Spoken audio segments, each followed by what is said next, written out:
Ladies and gentlemen, alrighty, we're back. Should have let it finish. Guys. So basically, the real advertisement at the start of this stream wasn't actually for Zenless Zone Zero.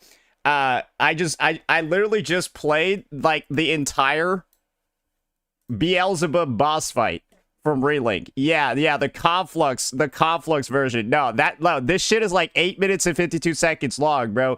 This game is better than Zzz'S. So like that's what I was playing in the background. I was like, so obviously, you know, I've been playing the DLC. I'm at the end game and everything with that. But like, bro, this is probably my favorite fight in the game. I'm gonna be honest. This is probably my favorite fight in the game. And it's better than anything in Zzz'S. So like there we go. There we go off the rip. Just wanted to get that off my chest. But yeah, no, that's basically where that song is from. It's from the new Relink DLC. So yeah, here's the shitty Zzz'S intro music again. And wow, that's a different vibe for sure. It's just depressing. All right, let's get in. Did you beat Infinity yet? Yes, I have my Terminus weapon. I have like 3 of them actually. Yeah, I have like 3 transcendent Terminus weapons. Brand Online is banning everybody? Yeah, I know. Who paid you to play Zzz'S? I'm recording a really funny video today. Yeah, I'm recording a really funny video today. So, I mean, you can already probably tell from the stream title what the video is going to be. You can probably already tell from the stream title what the video is going to be. Alrighty, ladies and gentlemen, we are back at it again. And as you can probably tell, you hear some weird porno music behind the screen over here.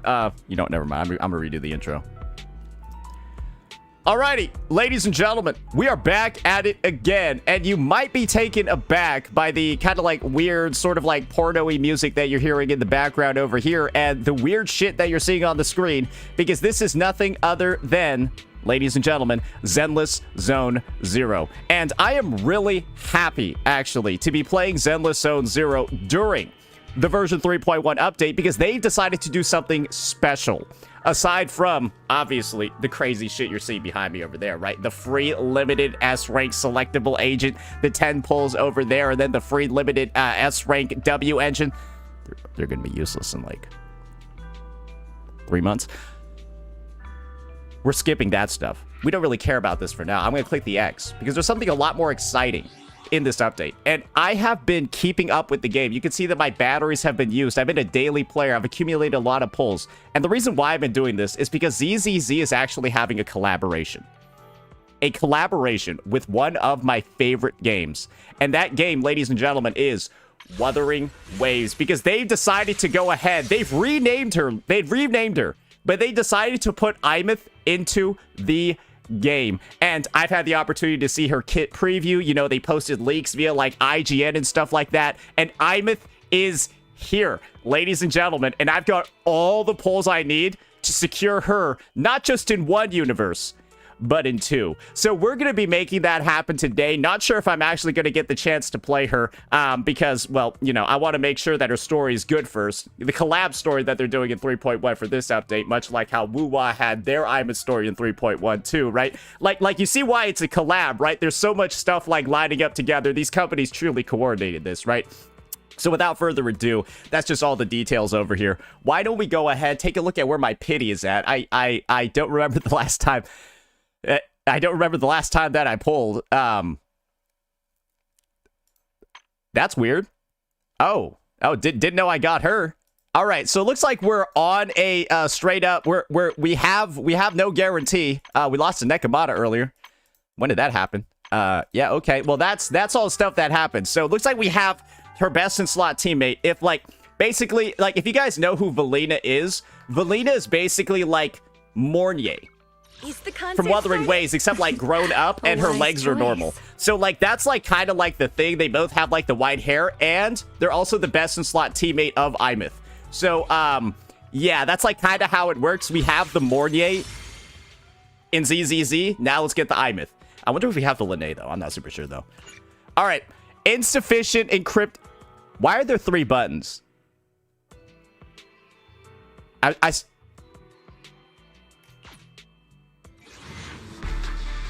Wait, did that do what I wanted to?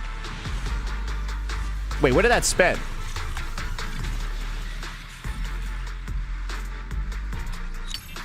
Wait, what happens if I click the other one?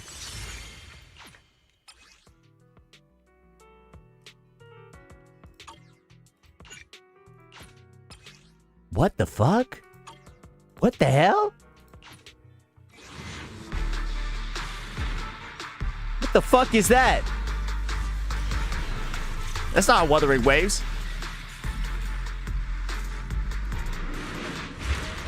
Okay, alright. Yeah, you know what? I forgot the rates in this game are really bad. Yeah, I forgot this game has like an 85, a 75 pity, and then like goes up to like... Oh, we're not gonna have a good time, are we?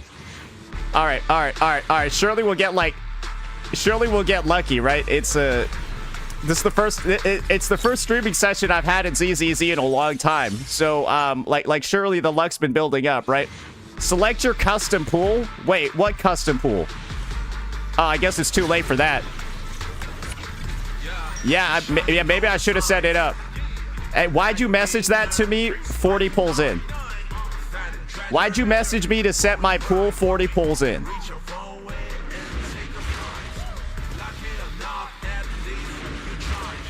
Because, like, now I'm going to lose to a, like, shitty standard. Bro, I thought he was the 5-star. Second best driller in the company. I thought he was the 5-star. Rather than the distant Oh, shit. past, don't you think it's better to look So, forward like, to this the is how future? you know My I'm partner actually and I. Zenless Zone Zero's #1 content creator. Because this happened. Obviously, right? Obviously. And that's how you know I'm also Wuthering Waves' #1 content creator. Because how in God's name do I just come back to this game and for the Aemeath banner, we snipe her in 40? How is it this easy? Bro, it's easier than... Bro, did they collab and get Woowa's Gacha system too? That's what it feels like. It feels like they collabed and they implemented Woowa's Gacha system as well, just for me. Get fucked, losers. Anyways, that's going to be the situation over there. So I guess there's not really too much for us to do now that we have Aemeath. And I still have, I suppose, like, how many pulls is this? This seems like a lot. Oh, I've got those too? I didn't know I spent money on this game. I think those are savings from before 2.0 when I thought the game wasn't going to be dog shit. But, well, you know what happened. Anyways, do I need to get this thing? What is this?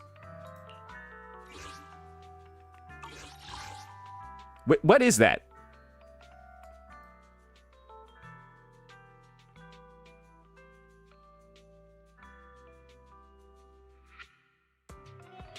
A butt plug. Okay, sounds good to me. All right, so we got to set what we want from here. The fuck?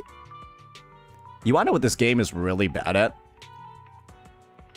Like, visual identification of the weapons. Like, they all just kind of look like retarded little balls to me. You know what I mean? It's like, bro, could you truly tell these two apart?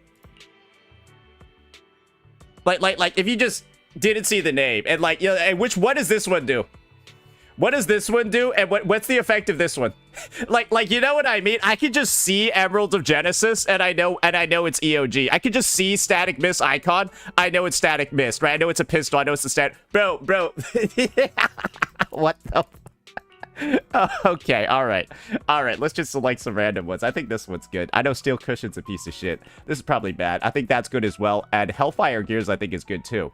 I think that has to be dog shit. And is that a defense one? Get that out of my fucking face. All right. Yeah, I guess we just do that. Yeah, I don't really care. I guess we're going for the weapon now, guys. And I know I joked before about this game stealing Woowa's Gacha system. I really hope they do for the weapon because losing on this game's weapon banner and HSRs, I feel like is just gay. Like it feels so bad, bro. Like straight up, when you lose the weapon banner, the 75-20, it makes you want to quit the game. I'm going to be honest, because you lost, and you know you lost. It's like winning Silver Palace's 25-75. You know you had a low chance of losing, so it just like, it's like, bro, it's like fucking stopping you while you're down, bro. It's like that scene from JoJo's where they're all beating up, like the guy with the white hair decides to jump in and start beating up the guy too. That's losing the 25. That's losing the 75-25. Bro. So let's see the details. I don't know. I think that's why I just don't pull weapons in this game. Yeah, no, that's why weapon banners, there's no expenditures going on over here, even though I spent money. You see how it works, you retards over at Horrorverse. Fix your weapon banner, make that the next part of your Boobot collab. Just steal more than just the characters, please. Yeah, steal more than just the characters, the animations, the movesets, and like everything. Please just steal the gacha too. So let's get this going.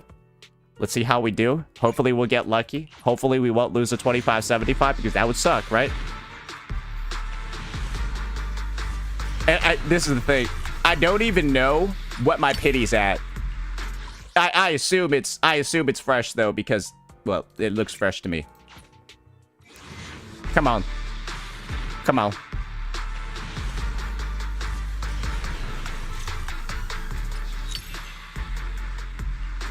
You know, I actually don't really care about whether or not I actually get a low or high number of pulls. I think this is more for the experience for me. So like, I'm not gonna pretend I'm sad, because I'm really not. Yeah, woohoo! Love that shit. Yeah, that's a lot. That's a lot of A ranks though. Buckle up.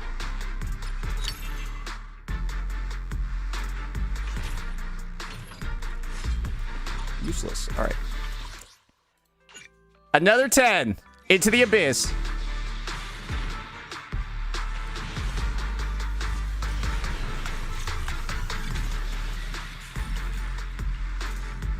Yeah, it's a lot of A ranks again. It's a bunch of random ones though. Okay, yeah, like we're not as like we're not even. That's 3. Are you supposed to get like 4 of them on every banner? Yeah, I'm not gonna lie. I have like 7 million copies of like 5 of those. All right, like surely we just win here, right? Like we're on like the pity and everything. But like this is why losing the 75-25 is some ass, bro. Hey, I'm just saying, this is why it's not good. Because if I don't, like, bro, it feels like I just lost on the character banner. It just feels the same. I've basically spent the same number of pulls. Like, come on, truly, right? Like, this is a game quit angle right there.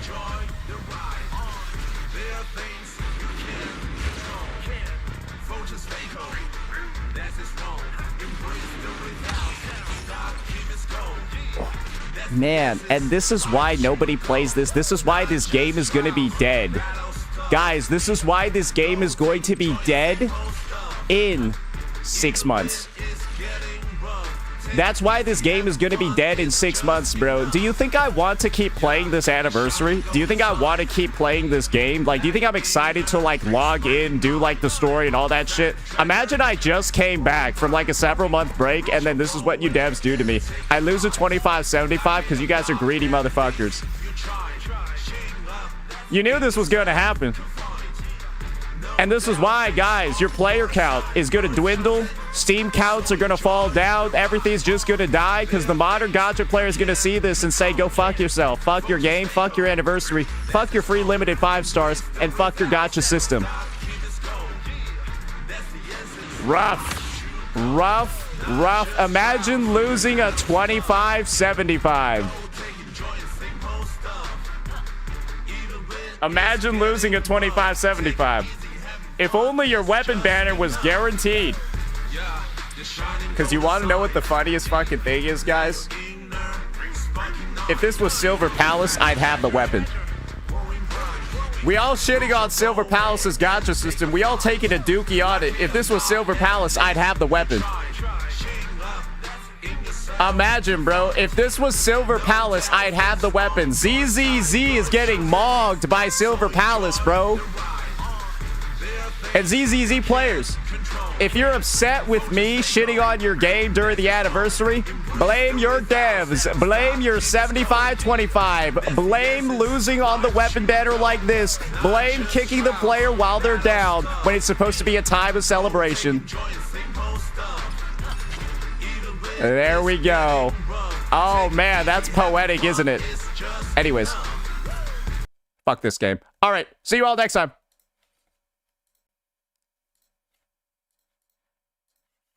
All right, that's the Zzz'S stream for today. All right, you guys ready to go?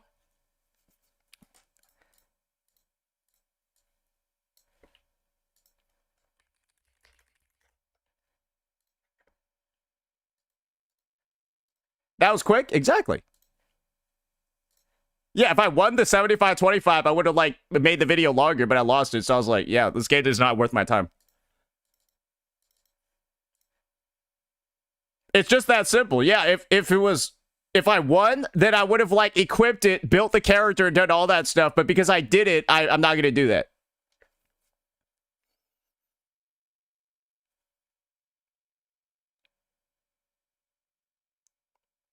Hey, if your gacha system didn't suck balls, bro, if you didn't have no gay-ass 75-25, bro, I'm sorry, bro.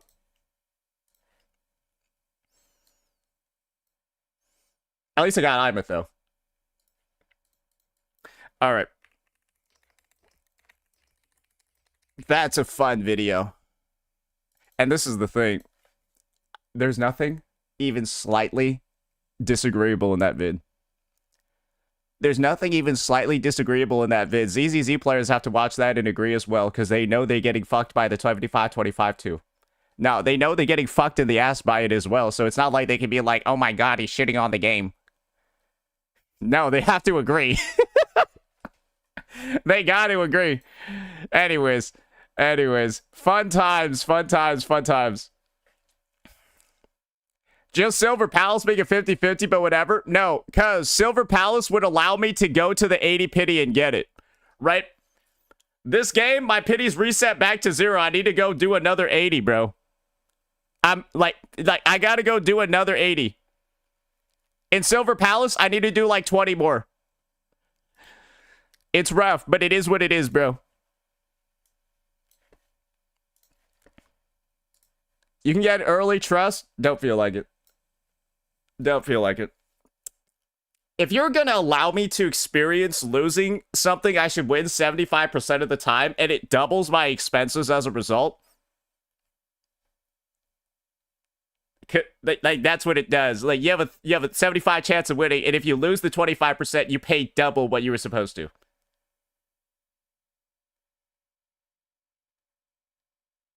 Is that like, bro, that's some ass, isn't it? That feels like some dog shit, doesn't it?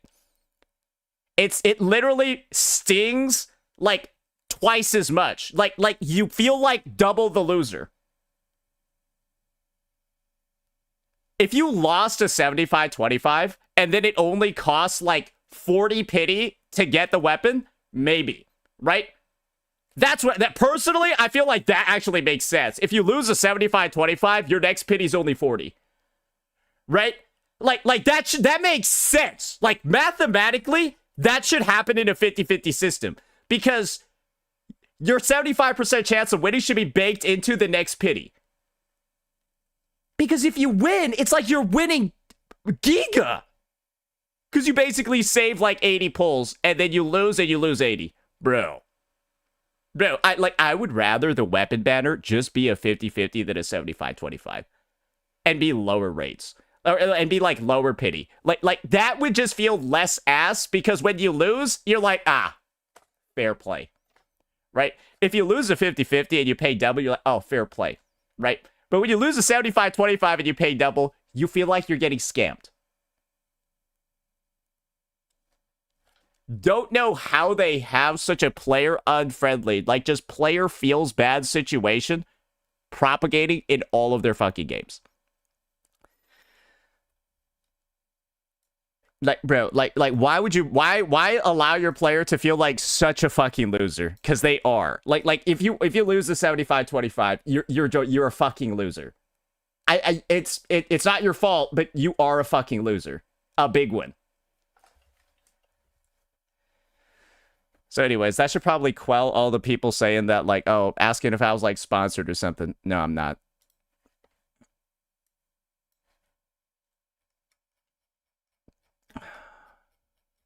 All right. Time saved from Zzz'S. Guys, this is the thing. This patch is looking like an identical copy of 2.0 to me. Where there's a lot of people pretending the story is not a piece of shit.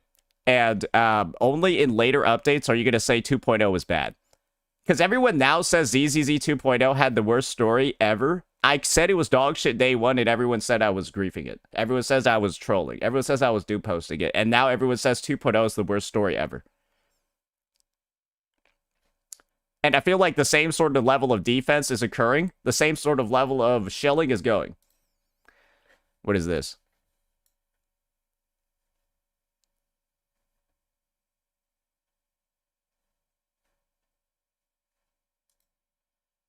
Rime-Draped. Dear. This dude is doing like ZZ. Wait, no, this dude is. Hey, Wotads, go watch this guy then. Hey, here's your new guy. Hey, look, he likes the game. He supports the game. Go watch him. Hey, Wotads, I found your new CC. Look, he loves Zzz'S. Look, see? He's supportive of the company. Go help him out. Look. These videos are cringe, but they put Zzz'S in a good light. They say Zzz'S good.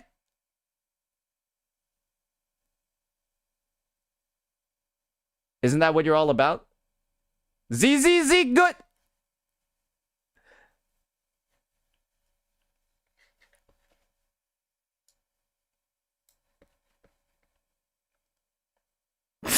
I'm sorry, this is funny. I'm sorry, this is funny. Now I think I realize, yeah, no, this is basically bro just admitting he has no career right now unless he's just lying on behalf of every company out there who's willing to offer him a paycheck. I think that's what it is, because, like, I don't think this is truthful if you don't play the games. I don't think this is truthful when you're on the record saying you uninstalled everything, like, a year ago. And there hasn't been any evidence that you reinstalled it. You know what I mean? He's, like, on the record publicly saying he uninstalled this game and Hoyo Play and all of that stuff, and now I guess... Yeah. Yeah, he said he wouldn't touch any Hoyo games or anything like that. Well, not if they touch him first with the paycheck. Yeah, no, he's open for everything. He's open for anything, I guess.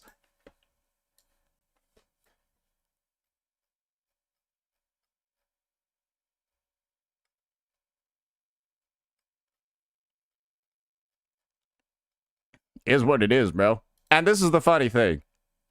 I don't even need to do anything. Bro's just, like, actually exposing himself. Like, bro's providing the own evidence for, like, his case. Like he is, like, let's just say Gacha Smack over here, he doesn't know what the Fifth Amendment is. You're allowed to not incriminate yourself with your own actions, but, like, I think he's decided to throw that out the fucking window. So, hey, go for it, big dog. Hey, go for it, big dog. Hey, people are letting me know about this shit. I ain't finding this shit out. People are finding this and then sending it to me. That's rough. Yeah, let that simmer your neck bone juice, buddy. Oh, man, oh, man, oh, man. All right. All right.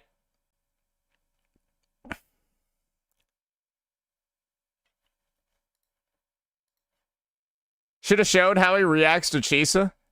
I guess this is the thing. It's...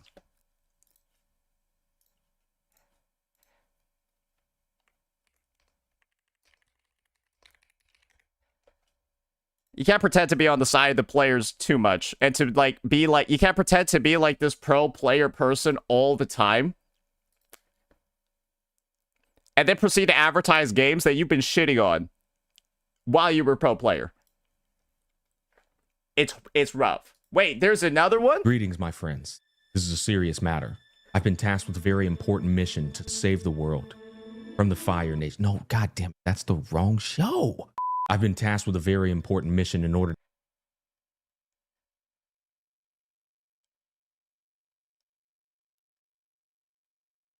Why is he putting his kids in ads? Okay, all right, I'm out of here. That's weird. Okay, that's weird. Okay, yeah, no, that's weird. Why are you? All right, I'm just out of there. All right, yeah, I got no words for that. I'm out of there. I'm out of there, bro. The optics of that is crazy. I just feel like the optics of that is wild. Wait, do your kid have a contract too?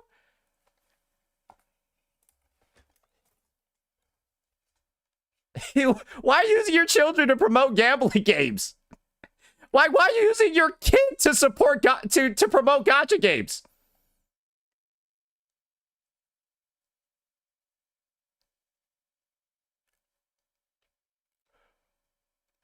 How is that?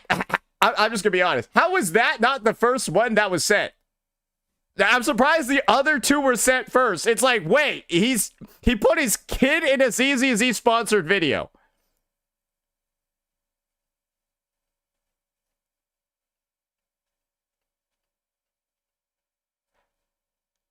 Anyways, I don't even know what to say about that one. I didn't want to send that one. That's fair. I found that one organically. I would say it's fair that if someone sent that to me, I'd be like, you're like, what the fuck's wrong with you, right? But then it's just the thumbnail on his homepage. So there's no way to dodge that one. Yeah, no, you have to see that one. And I don't know. I feel like that's... I feel like it's also not tech. I feel like it's awful modern parenting to also like even have public photos of your kids on. Like I keep hearing about that everywhere. Like blur everything. Like don't show anybody. Like that's just like the common logic that I hear. But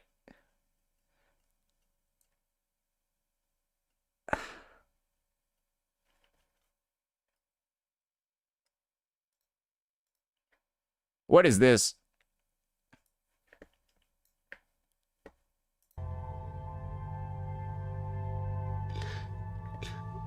For the first time in a long time, I feel like... Bro, I'm not gonna lie. How are people still making these in 2026? Like, I would understand this in 2025 or 2024, but in 2026, this is like the second one I've seen this year.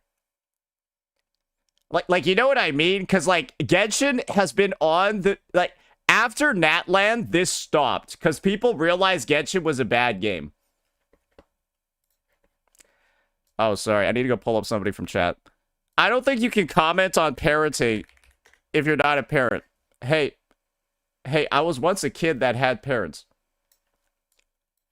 Hey, by the way, Flowsiga, I need to go pull up your retarded comment. Flowsiga, have you ever been a teacher? Have you ever been a teacher? Okay, so if I went up to you and I'm trying to teach you something, right? And I proceed to just yell a bunch of gibberish at you. Can you call me a bad teacher?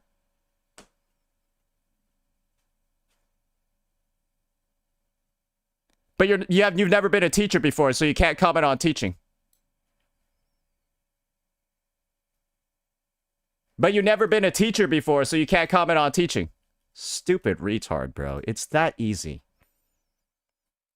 You literally get caught and executed within fucking 1 minute, bro. It's that simple, brother. Any response to that one?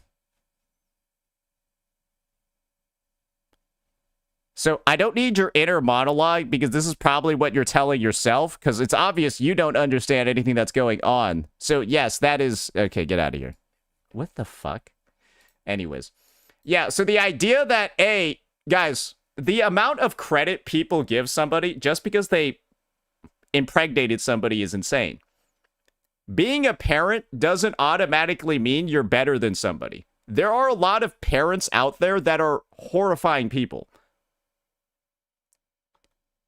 Guys, let's let's not mince any fucking words. Like, imagining that every parent out there is a good person is insane. And that's like Smack saying any game that has no 50-50 is good. People act like being a parent means that you're a good person. Guys, what logic is that? I'm seeing everything but that when it comes to how Gacha Smack operates as a person. I'm seeing everything but that. And yet people are just saying, oh, everything's good. Logan Paul was using his kid birth to promote Prime. Oh, like how Gacha Smack is using his kids to promote Zzz'S. I just feel like using your kid to promote Zzz'S is just... When you know I'm fucking over it, bro. Bro, it's just so weird.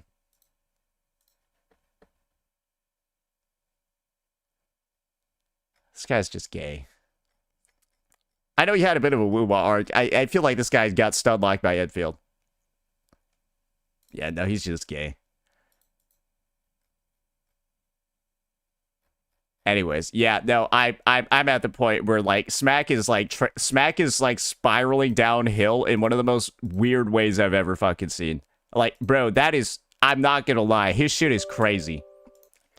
No, that shit is, bro, like that shit is so crazy, it warrants a video, but I don't even want to make it. It's that crazy and it's that weird. It literally, like, warrants a video that somebody's doing shit that weird, but I don't want to make it because it's so weird. Do you get what I mean? Like, it needs to be, like, a fucking, like, a WestJet or somebody that makes that shit, bro. Like, we need somebody outside of the space, or, like, somebody that's just gonna be, like, bro, like, a normal person, a normie. Just be like, this is some fucking weird shit, bro. Smug, Slav, and Kooky weren't invited to the tournament? Really?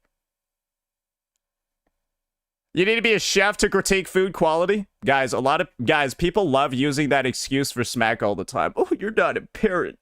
You can't comment on him or his struggles. Yeah, I'm a human being, though, and this guy's a piece of shit. It's just that simple, right?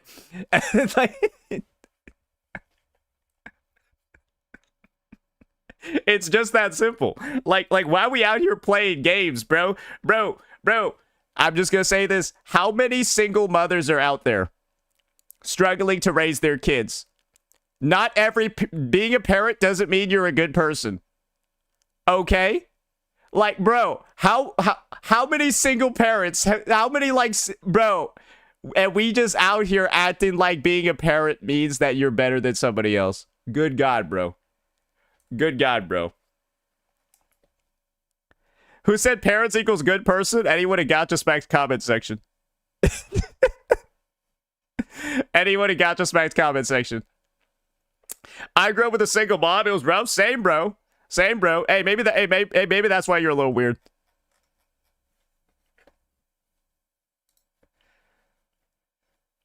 Yeah, we're all a little weird out here. Did you watch Toboro? Guys, I have seen Toboro as well.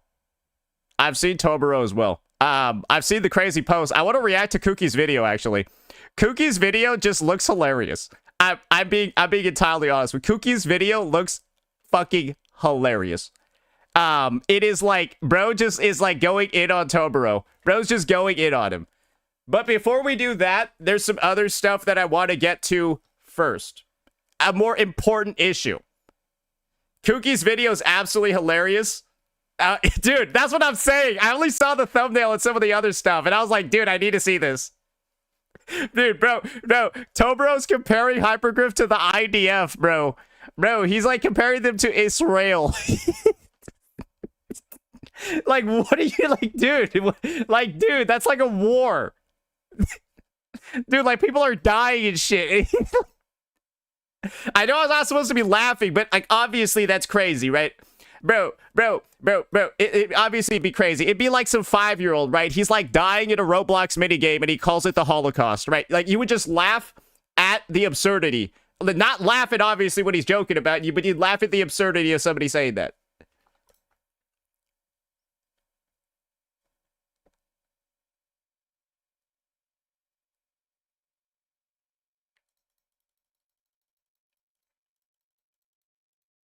Bro is unhinged. I truly do think he has like a mental...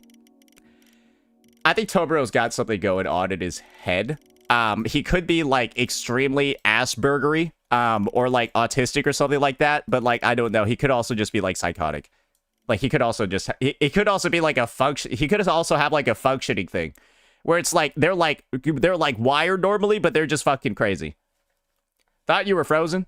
No, it's because I have my game open because I'm making an important video real fast. Yeah, so we actually have like some productive things we're trying to do today. And the first one over here is going to be a very special video about Suisui.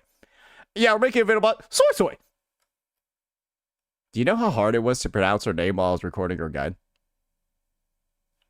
Dude, I like flip between Suisui and Suisui the entire video. It's actually hard to try to say Suisui multiple times. And in like a speaking cadence. You are still in the Zzz's category? Give them this, man. Come on. Like we at the very least we can give them like 10 minutes, right? Like we can give them 10 minutes of glory. Your top 3? We're a top 3 Zzz's stream. Is that what you're telling me? This has to piss the entire player base off. I'm gonna be honest. So I've said this before. I can be a ZZZCC whenever I want, guys. Some people like to claim that like, oh, I come back like guys, I can be one whenever I want to. I hope you realize that I am choosing not to be a ZZZCC because I think the game sucks. I'm choosing not to be one. And it's obvious from the results that you see today that I'm telling the truth.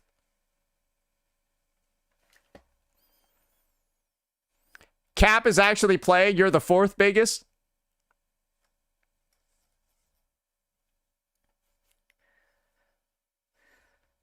The number of one-liners that I spawned from that situation is just... You could probably reuse them in your day-to-day, right? Just be like, see somebody... Big people making big mistakes, right? Like, bro, that's still my favorite one. Bro, that's still my favorite one. Big people making big mistakes.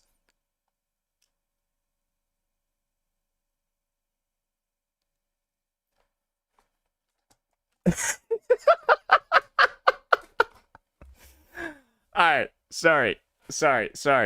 I meant to find something, but I keep getting stun locked. By what? I don't know. It's just a random message, but it leads to something. I don't even know what the last stun lock was even for. Maybe I feel like we need to do like a post-mortem. We need to do like a post-mortem of what was so captivating to Saint on stream that he felt the need to derail what the fuck he was even trying to talk about in the first place.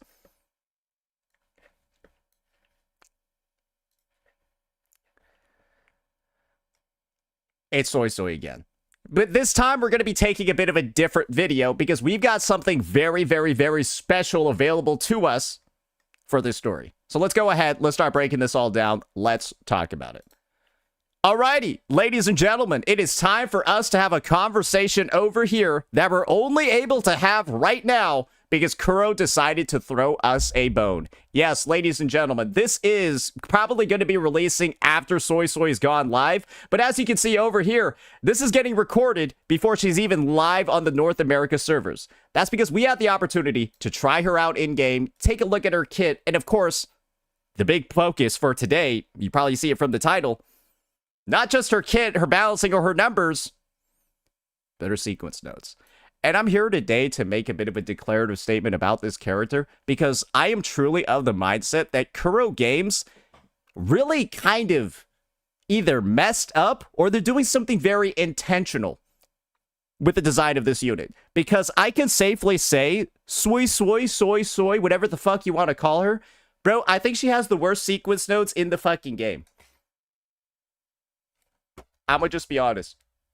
I'm gonna just be real with you. I think that these are, without a doubt, the worst in the game. And, like, no player especially since we've gotten a preview, and especially if there's no changes, should actually even go to like S1.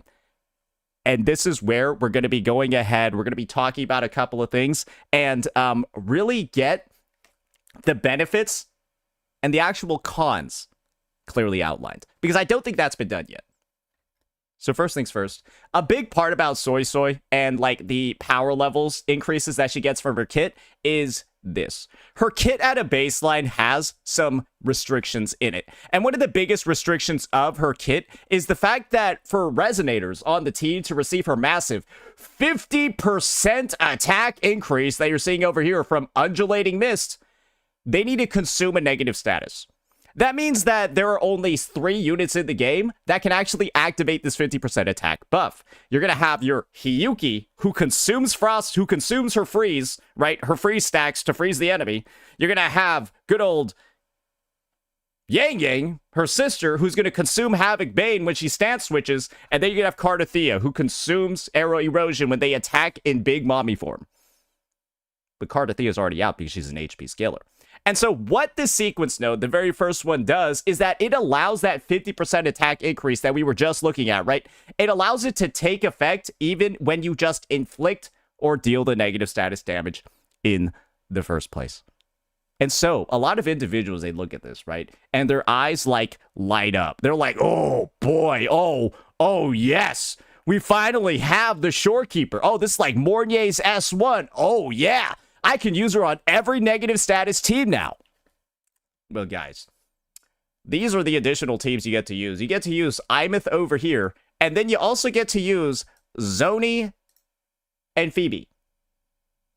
That's it. Because these guys, they don't consume, but they can definitely benefit from the 50% attack. You are essentially pulling an S1, 45 pulls, or of course, going again on the banner, so that you can play 2 more teams, because there's no damage increase here. There's literally just like an increase on like some of her fucking interruption resistance to her team, and then she gains interruption resistance. This is a 0 damage sequence node. This is a fucking basically 0 quality of life sequence node, because the interruption resistance here is not really that useful. I'm going to be honest with you. She already has some at a baseline. You go from interruption resistance to immunity. Resistance to immunity is like not that big of a leap. Having no interruption resistance and then gaining some is significant. Going from interruption resistance to immunity is not really that significant, because there's not a lot of stuff. This is like going, right, from like 90% coverage to 100. You were blocking most of the stuff anyways at a baseline, and this is just making you block like the hardest hitting things in the game that weren't getting blocked in the first place. So that's like barely nothing. And Suisui also gains bonuses, significant ones, from dodging in her kit. So it's like, you actually like dodging in her kit as well. And I'll show you why. She gains her forte when she does a successful dodge. So it's almost like you're able to cancel her attacks mid-animation really easy and then speed up your rotation at the same time. So it's like, that almost like counteracts one of the key mechanics in her kit too, because then you're just tanking hits and not using that. It's just like a stupid design at a baseline, but this is the real killer of it. This only adds like 2 or 3 teams to your Suisui. You're paying a sequence node for her to work with like 2 additional characters, or like 2 additional teams. Let me compare this to another support sequence node that literally came out earlier this year. Y'all know who, well, this unit is, right? Bro, Mornier's S1 just reads as, yeah, her 40% damage increase, much like Suisui's 50% attack, it just applies to every team in the game. Yeah, every team in the game is just going to get that attack. Her 40% damage increase over here, right, that you see, it is only supposed to apply to targets that have a Tune debuff on them, right? Like Tune Rupture, Tune Straight Interfered. A lot of people can say Tune is somewhat similar to negative statuses, in that only Tune characters can apply Tune effects, only negative status characters can apply negative effects. And so over here, this is basically just saying, yeah, give the damage increase, even if there's no Tune. Hers is like, bro, hers is like give the damage increase only to like the other half of the negative status units, but they still have to be negative status.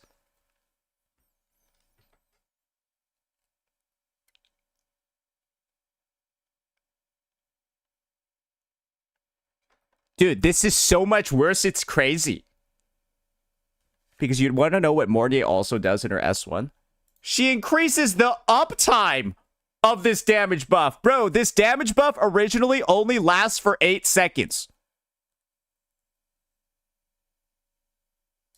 It only lasts for like 8 fucking seconds, bro.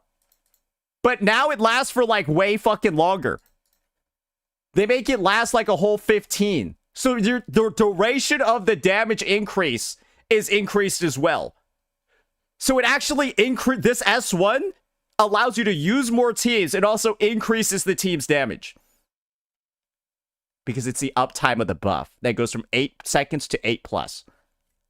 And your DPS rotation is typically like 12, 13 seconds long. So you are getting a damage increase. This one has no damage increase.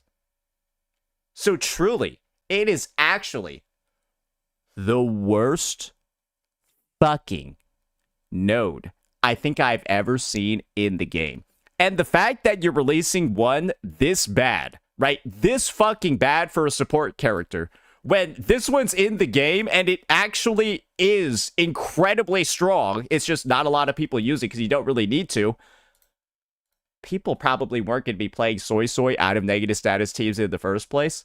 This just allowing you to play more is insane. Now, this is where I'm going to be taking some testimonies from people in the beta because I really wanted to make sure that I had the accurate take regarding this. I've got some testimonies from high meta players, right? People that would be quick swapping, getting the fastest clears ever, comparing teams. And this is what they've decided to come out with. Based off of, well, being able to calc some of the numbers and stuff behind the scenes. If you have a problem with that, go Brigade I Went to Lose's video, bro. He uses beta tester calcs for his fucking shit. Go fuck yourself, okay? I don't care. Like, bro, I Went to Lose literally puts beta calcs in his fucking videos, bro. Like, what do you want from me? Like, the fuck? The fuck? This is coming out after his anyways. Eat my fucking booty hole, bro. Who cares? Anyways, here is going to be some of the actual, like, rough results people have gotten. We all know that this is the best Fusion Burst team in the game, right? And we also know that after Suisui comes out, this is still going to be the best Fusion Burst team in the game. Yes, Chisa increases the stack limit, Suisui does as well, but the fact that Chisa can quick swap and do all these other things, it's going to be better than Suisui in the baseline. But this is also the take. Let's just say Suisui is Shorekeeper.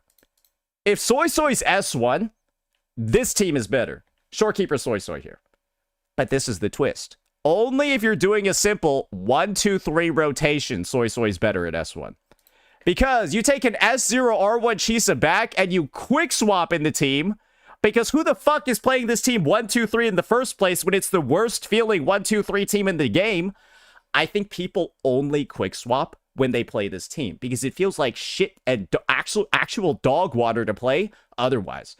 I don't know anyone that 1-2-3 is this team, because if you're going to 1-2-3 Aemeath, bro, you're just playing this shit instead. Sorry. Bro, you're just playing this shit instead. There's no fucking way you are playing 1-2-3 Fusion Burst Aemeath. You're playing 1-2... Bro, you're playing Aemeath 1-2-3 here. But with these guys, I think you're just quick swapping all the fucking time, because I don't think there's any other way to play the team without making it feel worse than Rupture.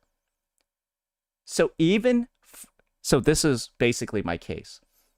If you're an existing Aemeath Denya Fusion Burst player, you probably already have Chisa. You're probably already playing them in quick swap.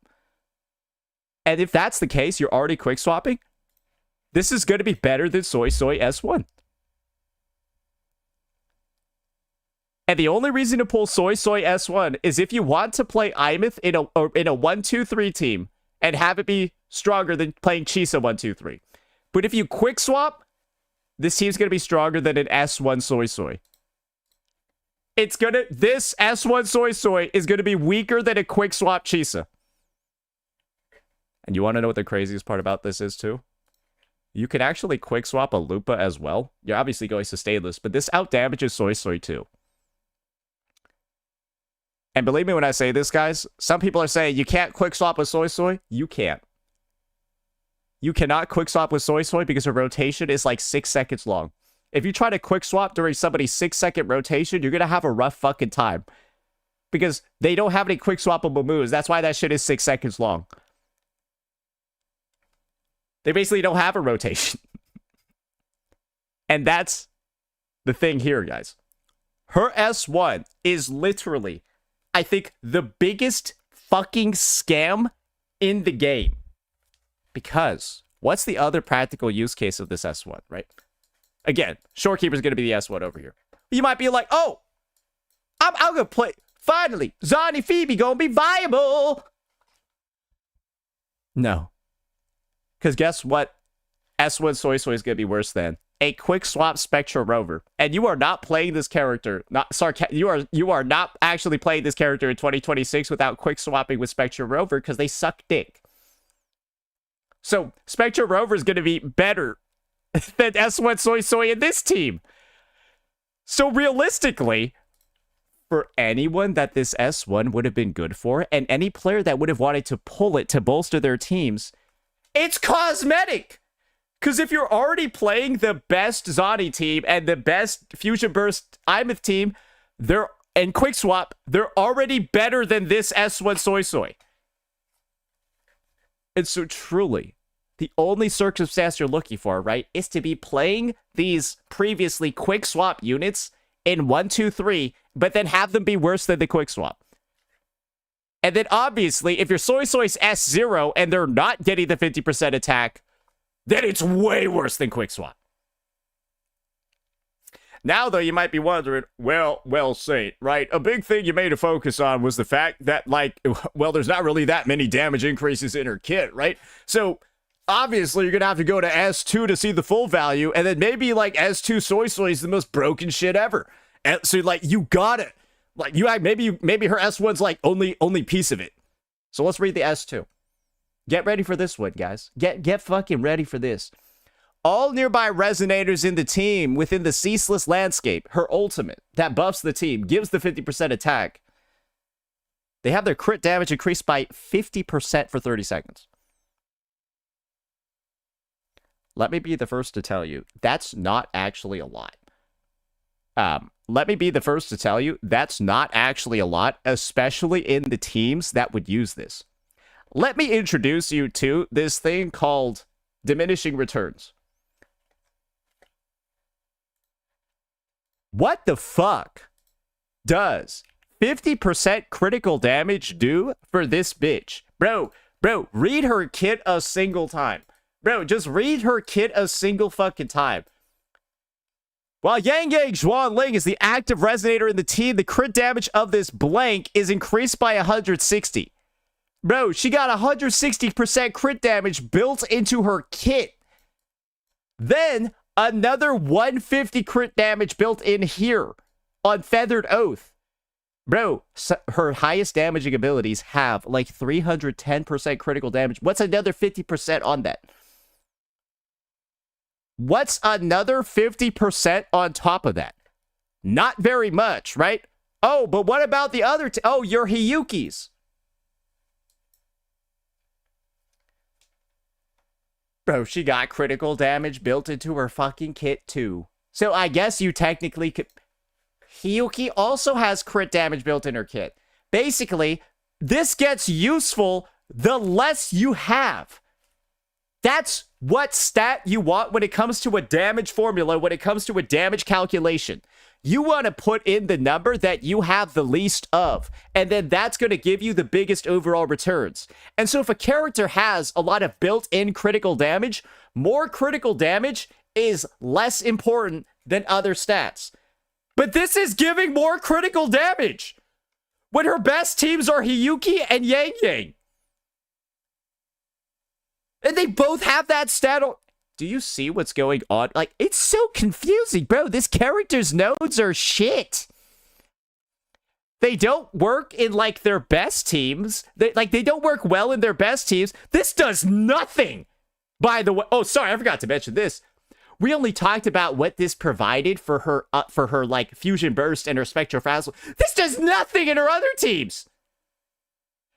Bro, you using your yang yang or bro? It's like you didn't get a sequence node.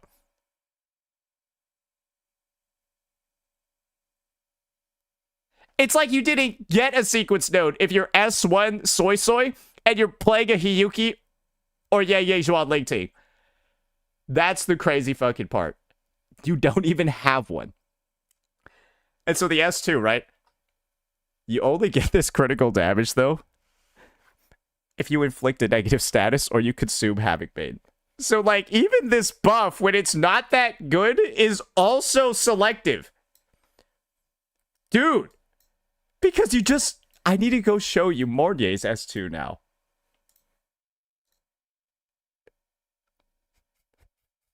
Bro, she just gives her buff to everybody. And this is how I can say the buffs are basically the same. Guys, she gives 32% crit damage plus 20% off-tune build-up rate. I would say that's roughly about the same fucking thing as 50% crit damage, right? Because she off-tune build-up rate leads to more tune breaks, which is more damage, right? So Mornier's applies to more characters. Suisui's basically like, it feels like she has the same sequence nodes as Mornier, but they simply just apply to 5% of the roster. It applies to like 5, maybe 10% of the fucking roster, while Mornier applies to every single person on it. I don't know how we actually get to the point where this feels like reverse power creep. I don't even know who this is for, though, or like why it's even like this. Because I don't even see these sequence nodes being, if these were stronger, I don't even see them being broken at a baseline.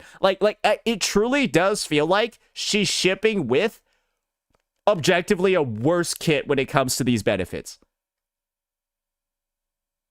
And I don't think anyone could argue that, because I feel like even Shorekeeper, a 1.3 character, feels better than this on the sequence node side.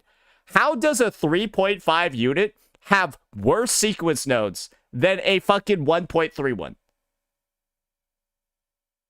And obviously, it's bad that a 3.5 one has worse than a 3.0 one. But what the hell is this? Because, guys, even the one thing that you think might have edged it out, it don't even happen. When the active resonator is not in the ceaseless landscape, this crit damage bonus is disabled. So it's like, even your off-field characters can't do like some goofy, funny shit with it. It's just bad. It just feels really fucking bad. Now, though, it's time to take a look at her S3. And this is where I'm not going to say it's bad or good. I'm just going to say it seems like an average sequence node. What this one does is it basically dramatically shortens her rotation by allowing her to use her fourth basic after using her enhanced skill. And then that fourth basic that's able to be used restores way more concerto and gives way more floral epistle for her buffs. So it shortens her rotation dramatically. So it's just the same sequence node, right? That Mornier has on S3. It's just the same sequence node that Shorekeeper has on S3. You get what's going on. So, she's just like every support, but worse. Because her first two sequence nodes are some dog shit compared to them, and then all the others are the same. Useless healing buff, useless damage buff, and then the ult, the only nuke in the kit, does more damage.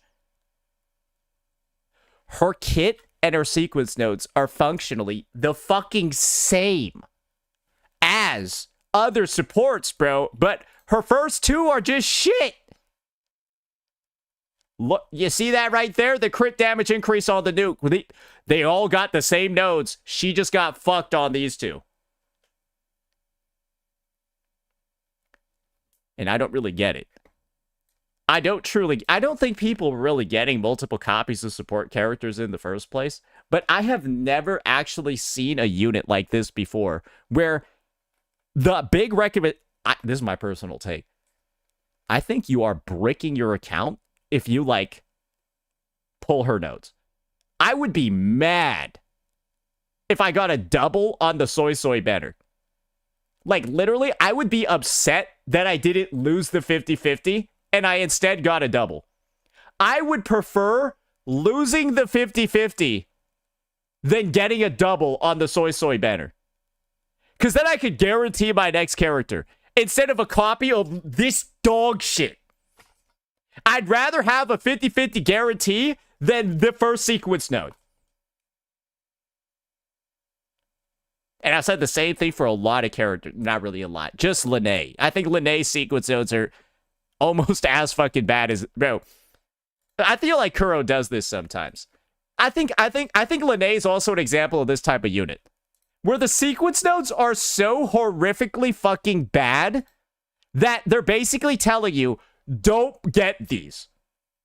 If you have an above room level, like room temperature IQ, don't pull these nodes. You can pull them if you really like the character, but they are dog shit. And I think the same IQ test is happening over here. But some people, they don't read when they play these games, and so that's why they waste money. Do not pull these nodes. Don't pull these fucking nodes. Isn't Lene's S2 good? No, the fuck it's not, bro. You're paying 2 nodes for 25% more amp? Are you on crack cocaine? Wait, you would pay 2 nodes for 25% more amp on your outro skill? Dude, what the fuck? Dude, this as a team DPS increase is hilariously low. Dude, you actually gotta be on crack cocaine to recommend this. That's the point, though, guys. That is the point.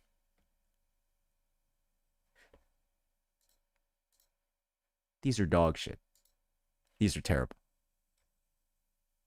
And I do think these sequence nodes, ladies and gentlemen, that has to be where the nickname Schmidley came from. Because these are Schmidley as fuck, bro. What the fuck? These are sequence nodes that would belong to a guy named Schmidley. What the fuck is this shit? Yeah, these look like Schmidley's nodes. S0, always. So again, this is my PSA. This is my PSA. Just get 1 copy of Suisui, a copy of Variation, and move on. Make this the Lene of 3.5. Because what did you have to do to make Lene one of the best characters on your account? All you did was pull her and then throw on a static mist. Just pull Schmidley, right? Just pull Schmidley, put on a Variation, and call it a fucking day, and say hello to your Asian Lene. And that's it. Let me know what you all thought. Peace out.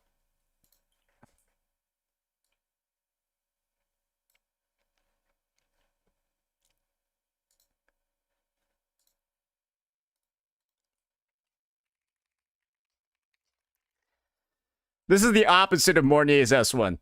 So, you know how I put out a video saying Mornier's S1 is really good? Bro, Mornier's S1 looks like fucking God tier compared to this shit now. I'm gonna be so for real with you. Mornier's S1 looks like the best sequence node in the game compared to Suisui's. Bro, what the fuck? That's nuts, bro. Bro, that's nuts.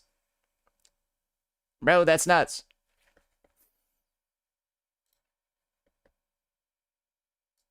Talk about Chisa for God's sake. I mentioned Chisa like 30 times in that fucking video, right? Are you dumb?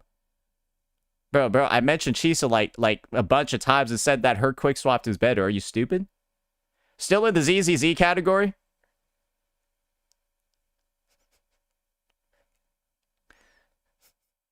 They're deaf. I remember that happened one time where I said, yeah, we're going to be testing out this unit on Static Mist. And then somebody asked me, not even 3 seconds later, can you use Static Mist? Guys.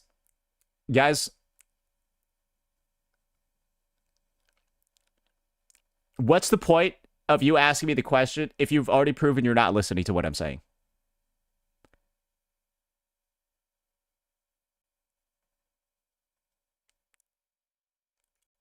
Now I know you're wasting my time. Right? You're basically saying, hey, can you go do something that I'm not going to respond to? Can you go say something that I'm not gonna listen to? Fuck you.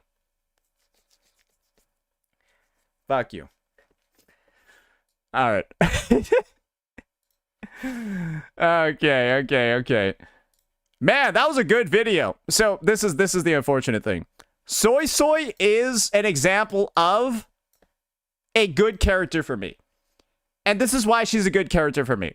She's going to be extremely popular meta-wise, as seen by the good reviews on her weapon video or the good results on the weapon video. But as a unit, bro, I think nobody fucking cares about her. Yeah, I'm going to be honest. As a unit, or as like a character, I feel like people don't really care about her that much. I think she's just like I think she's known as Gunnerbait and Yang Yang's sister. I think that's her characterization. Gunnerbait and Yang Yang's sister. Yang Yang's Gunner's sister. Because her characterization is non-existent. Bro, she needed a second half quest. I'm sorry. She needs a seg. I'm gonna be so for real with you. She needs a seg.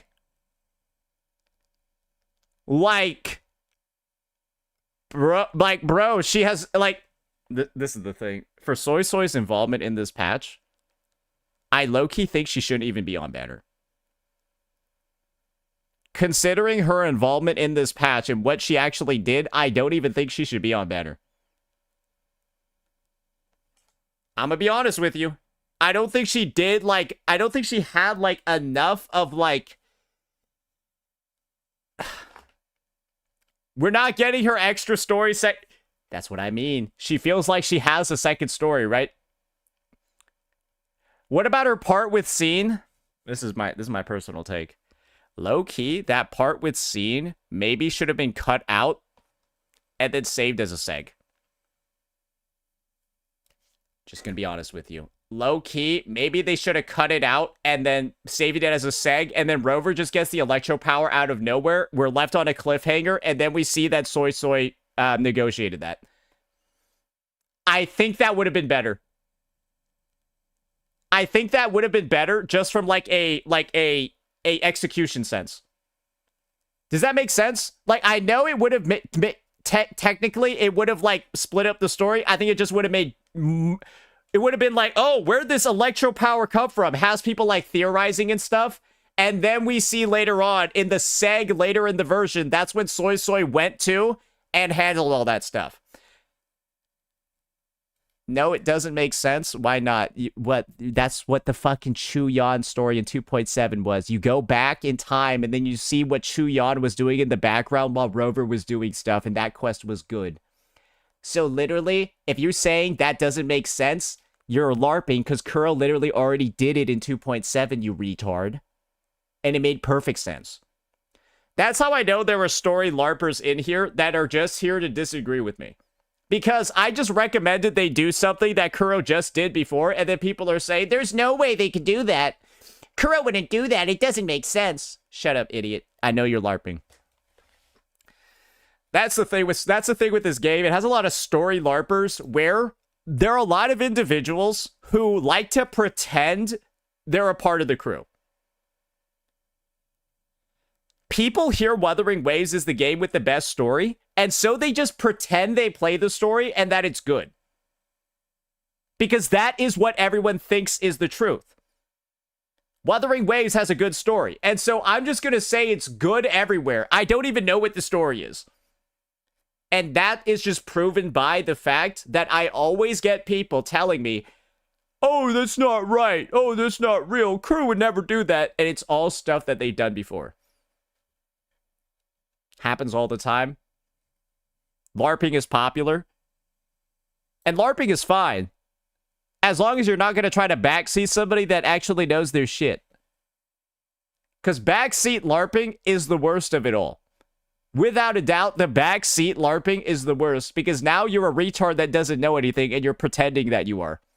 And you're pretending that you do. Come on, man. Come on, man.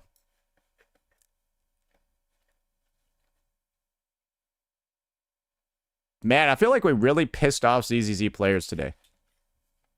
Man, did you guys really think I was going to be playing the game and getting all excited for it? Come on. Come on, guys. Let's not play any games over here. Let's not play any games over here. We might log in later on, but I actually don't feel like playing it because they're gotcha's ass. Like, do you truly actually want me to like pretend to like even like do the rest of that video after losing a 75-25? No, bro. All I'm gonna do is just say, yeah, this game's gotcha's dog shit. Yeah, this is why everyone's quitting the fucking game. Yeah, like, hey, I bet it would have been more fun. I bet that clear would have gone better if I had Remiel's weapon. Oh, too bad I lost that 75-25. Right? Maybe we will make a follow-up play in the end game. Yeah. And then just reuse that footage. We'll see how long it takes for this patch to fall off. How about that? Yeah, we'll see how long the steroid injection lasts.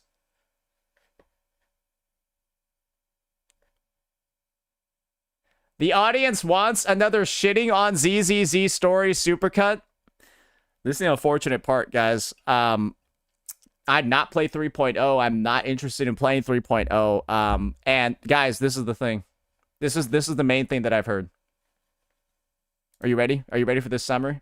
And Zzzz players, you can get mad, but let me know if there's anything untruthful in here. And if you spam yes, then I'll know it's probably truthful and you're just mad.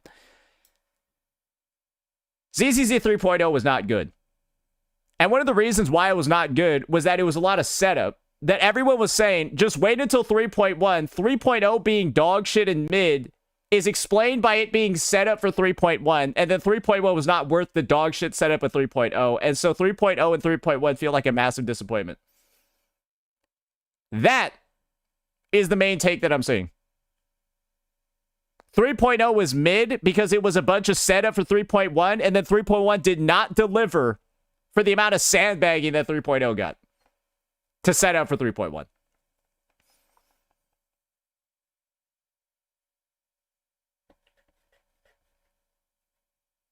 Sounds like facts to me. I'll check this.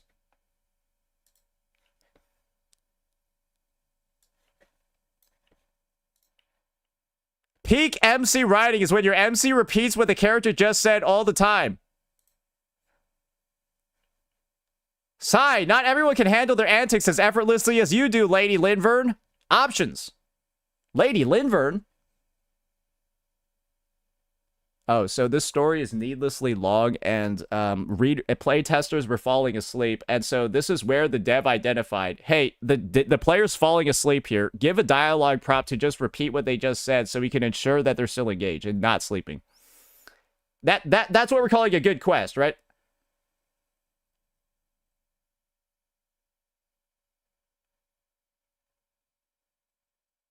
We're now Paimon. The character's now Paimon. You now get to play Paimon in the game by selecting the voice options like Paimon. Cool.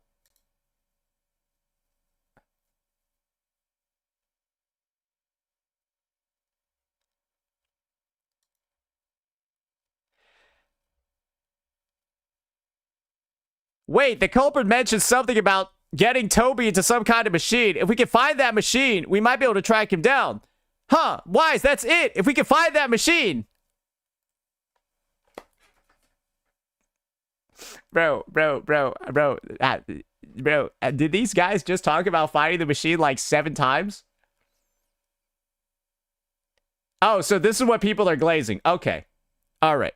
Dialogue that looks like it's written by a retarded 5th grader.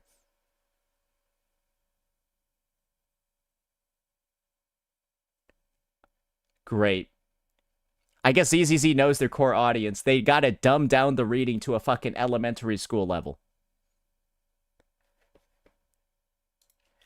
Alright. And so this is where I'm gonna have to... So, let me put this message on the screen. No one is glazing it. So why are you lying?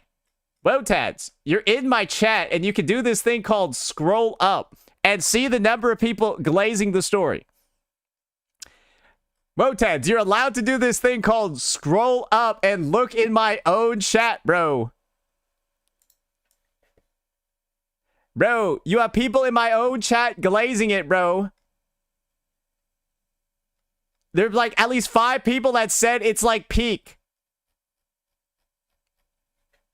Story is good equals glazing. Yes, calling this good is glazing because this is dog shit dialogue. Like, yes, calling this good is glazing. What do you mean? Yes, it's shit. Like, this is shit. Calling this good is glazing. It's not good. So you're lying about it being good when it's not. So it's shit. Like, that's glazing. What are we doing? Because guys, they already did this before. Guys, they already did this before. I need to look this up. Is it Zzz'S 2.1? Is that where I need to look?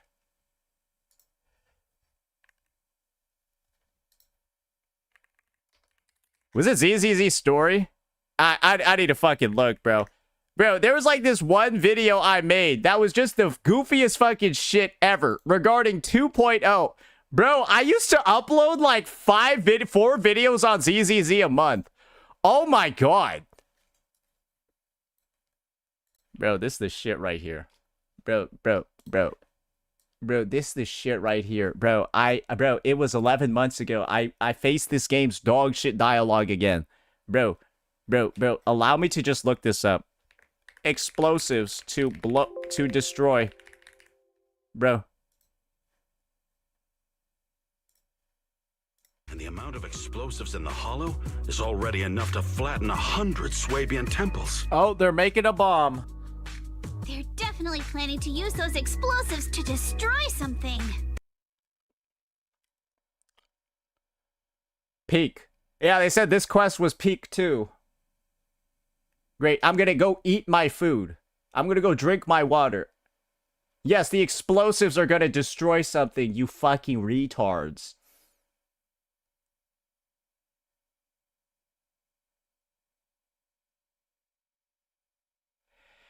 I can't take a story, media, or literature seriously when it's talking to you like you're disabled. This is made for disabled people. It's like accessibility, right? Like how, like, instead of stairs, you got a ramp. Well, this game has this instead of, I don't know, dialogue that's not stupid. It's insulting. I feel like the devs are calling me dumb for playing this game.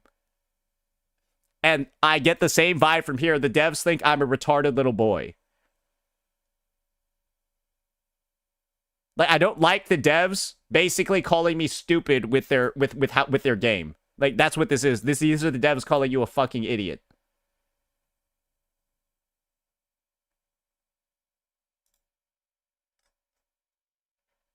And I actually quit the game after this, by the way. I quit the game because of this quest. You guys will identify I stopped playing and uploading content on the game, like, somewhat regularly after this. This was the straw that broke the camel's back. Just so you know. When this is how they're treating me as a player, like, this is what I'm supposed to consume, it's below my pay grade. I'm too smart for this game. I'm too smart for this game. This game is made for stupid toddlers. Which is, like, weird considering the character designs. That's pretty much it, guys. It's a lowbrow, unintelligent story made for unintelligent people. The writing in it is truly at a caliber where, like, fucking, it's embarrassing to... Bro, it's, like, embarrassing for the transcript of the story to be posted online. Like, truly, that is what this game's story is known for. Simply posting a transcript of the story is like a shot at the game.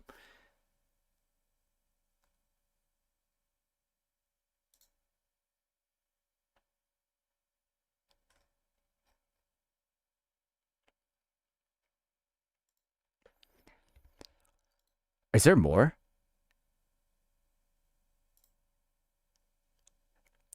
They repeated singularity leakage so many times, the word started to lose meaning. Does somebody have the story online? I want to see how often the word singularity leakage is, like, in there. But I'm just gonna control F the word leakage.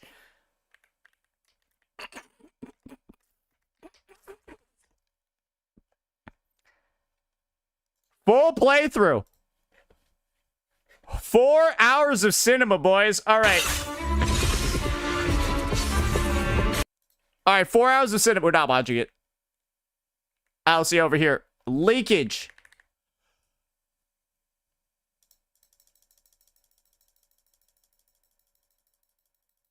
Bro! That's a lot of leakage!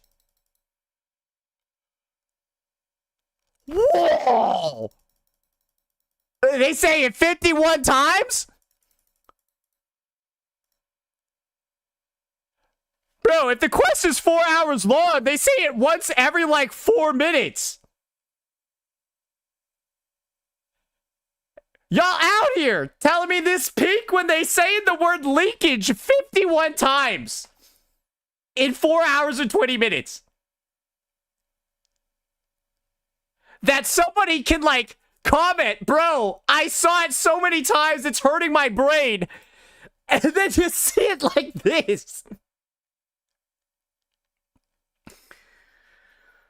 Oh, dude, I'm not gonna lie. Was Saint right again?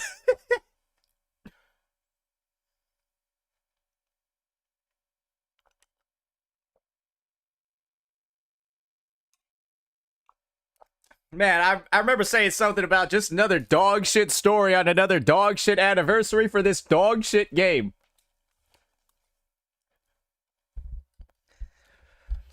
Because 2.0 was really bad too.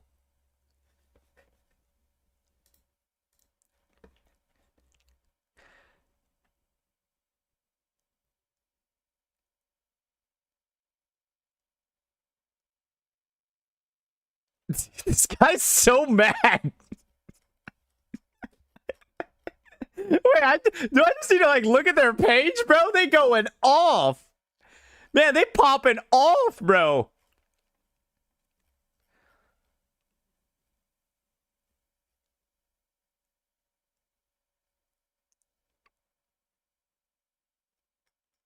That's one guy hating. So the guy hating is the only person bringing receipts. Did you guys think about that for a second?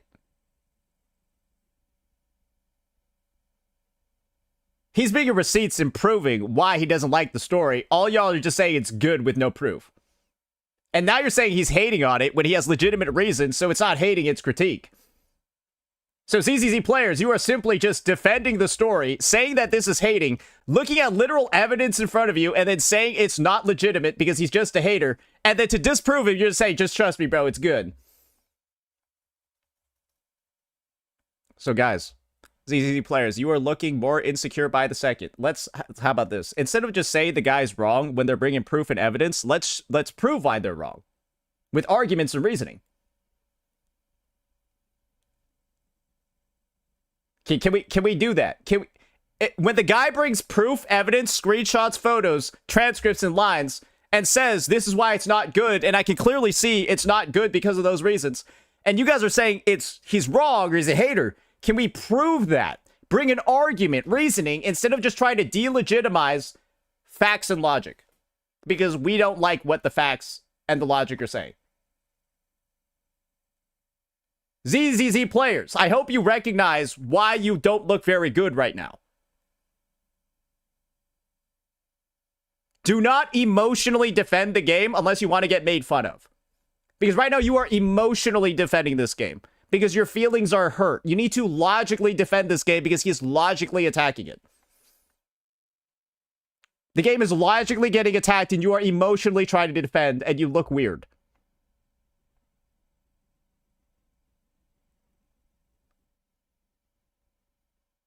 Do we get it? Do we get what's going on here? I like that the Zzz'S people are taking their time to chat now. I like that they're taking their time to chat now. Instead of just spamming shit like before. Come on. Can't just call them a hater. But they're showing screenshots of the story being not good.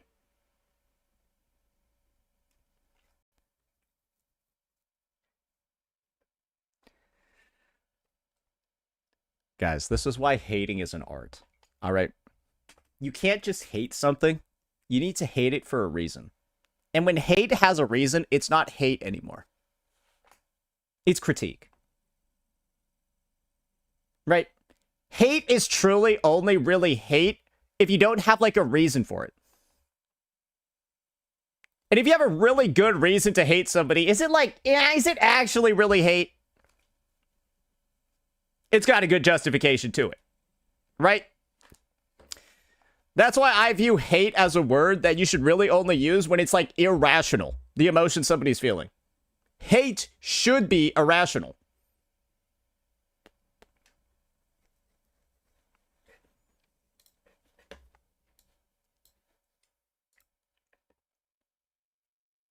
Who enjoys hating on something every day?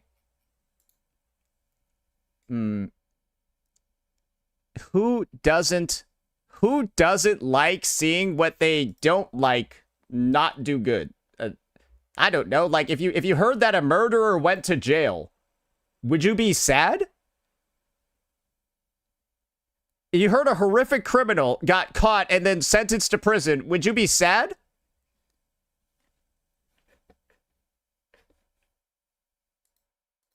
Because this shit a crime on my fucking eyes, bro. I'm gonna be so fucking for real, bro. This is a fucking crime on my fucking eyes. This is a crime on my intelligence. This is a crime on my brain. So like, I would like to see the game punished for putting this dog shit in there.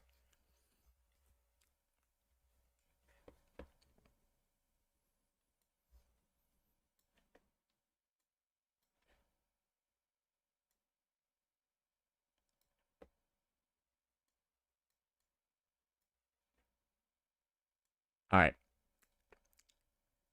Is this even a video that I feel like making?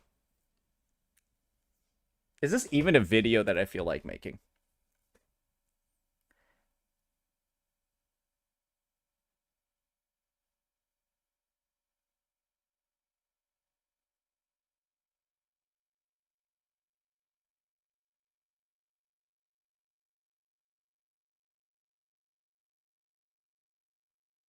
Zzz's not worth it. Make the AKE video. What AKE video? A better question. Is there a benefit in making a video? Yeah. I get to say I was right again. Oh, the kooky video. You're fucking right. Okay, maybe we do.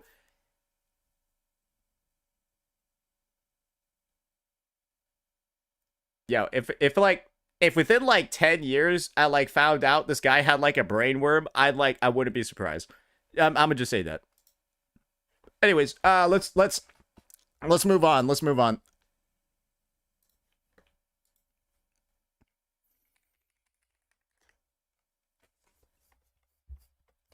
Retard from Japan? No, he's a retard in Japan. He's white. He can't be from Japan.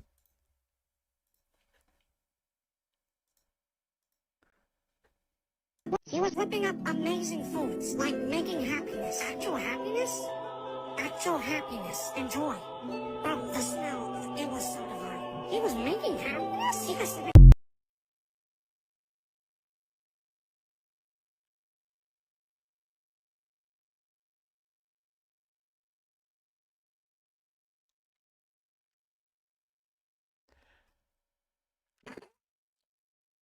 Yeah, there's nobody glazing the story.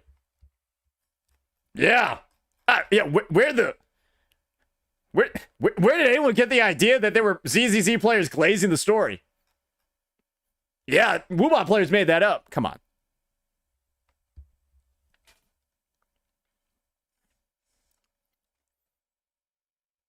Come on, man.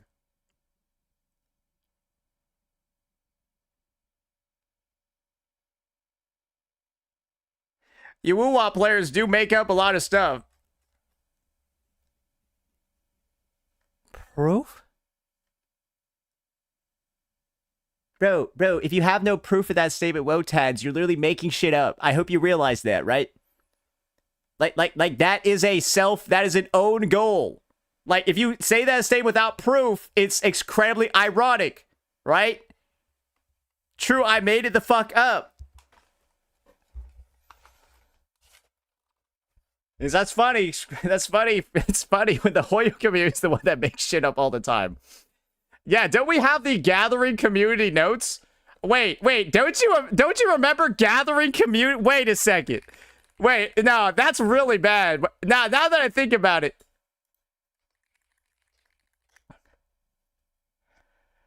Oh man, no, I remember that. Yeah, come on, bro. Oh, we can't do that shit around here. Bro. I think daily they got that one photo where it's like gathering community. And it's like 70 pieces of misinfo across like 4 different incidents within like 1 week, bro. And it's just all Hoyoverse players, like saying Mornier AI and dumb shit like that. Oh, okay. All right.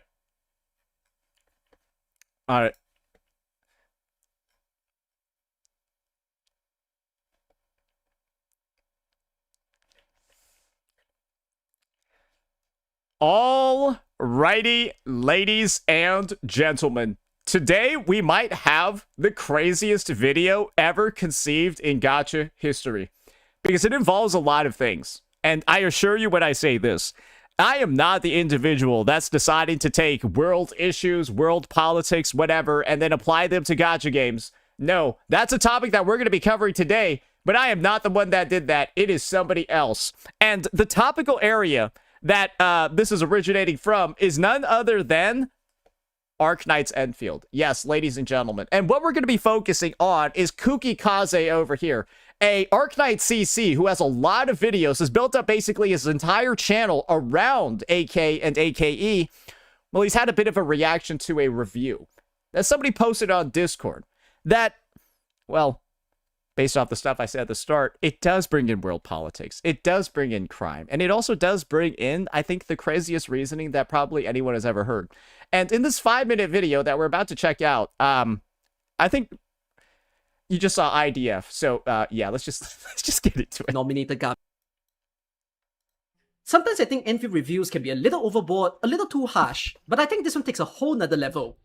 He's probably talking about me. I call it a dog shit game. I call it truly one of the worst games I've ever played. It feels like I'm going back to the Gacha Stone ages, where they took like a triple A baseline and then proceeded to like rip pieces out of it and create one of the most player unfriendly experiences I've ever seen. But I think that's fair though, right? Like, I don't think that's like necessarily saying anything that's like, oh, he's harsh, but I don't think he's going overboard. I think that's a fair take to make. This goes differently though. I'm going to show you an anonymous review of someone who commented about the latest patch over on a private Discord server. I'm going to start off with something that was said before the patch was even released. The framing in that Reddit post is genuinely the most vapid nonsense I've seen from the Enfield sub for quite a while. No concerns about stale gameplay, lack of direction, artistic integrity, literary pestilence, anything of real value or merit. I'm going to be honest. You take that part out, I don't think it's that bad. Right? Like, if I just censor that, I don't think that this is even, like, that terrible. Obviously, this guy doesn't like the game, but I think these are all actually valid critiques. Gameplay, lack of direction, artistic, like, bad writing, these are all fair. Just too much doom posting, let's be positive. Because wah, stop being negative about my... And now he's saying, okay, now the Enfield Reddit is full of toxic positive shills that hate critique and will just brigade anybody trying to critique the game. Right? That's fine. I think that's fair. I think this is probably actually super accurate. But this is where shit goes a little bit crazy. My IDF Goonslop.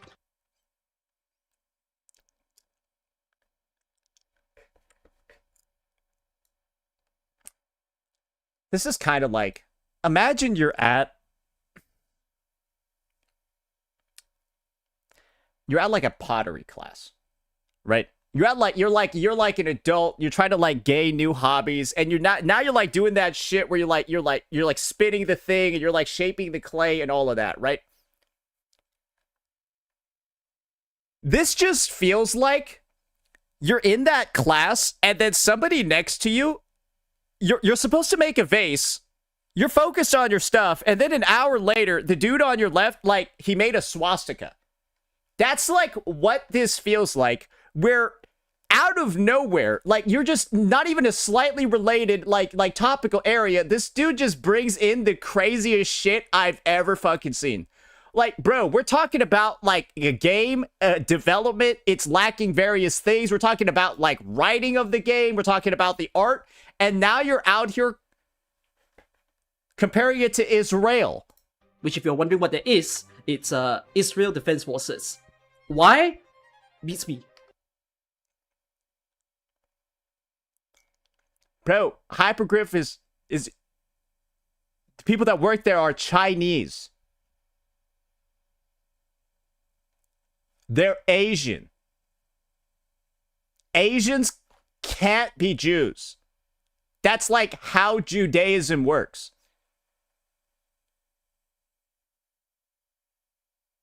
Why? It's inherited through the mother, and then you got to be like born into.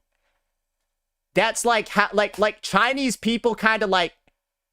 Wait, did they change that?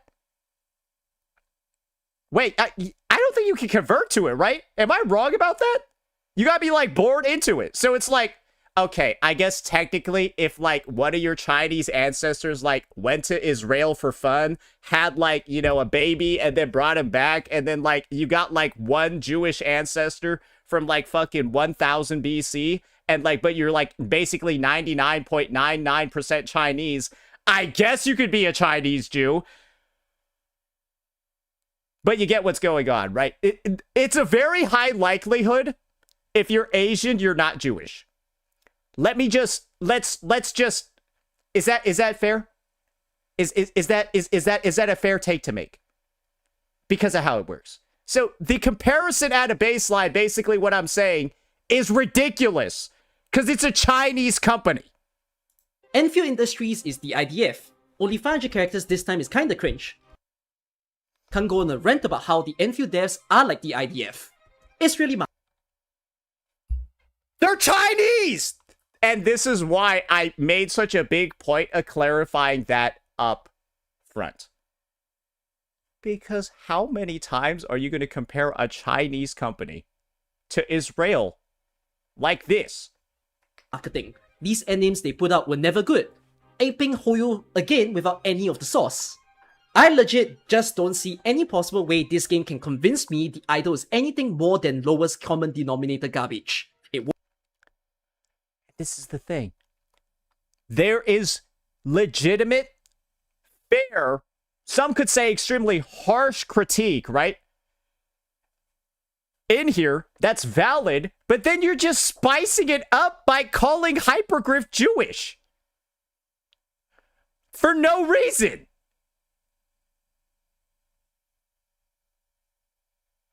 That's like what this is. You're just calling this this Chinese company Jewish and then weaving it into the critique and looking insane.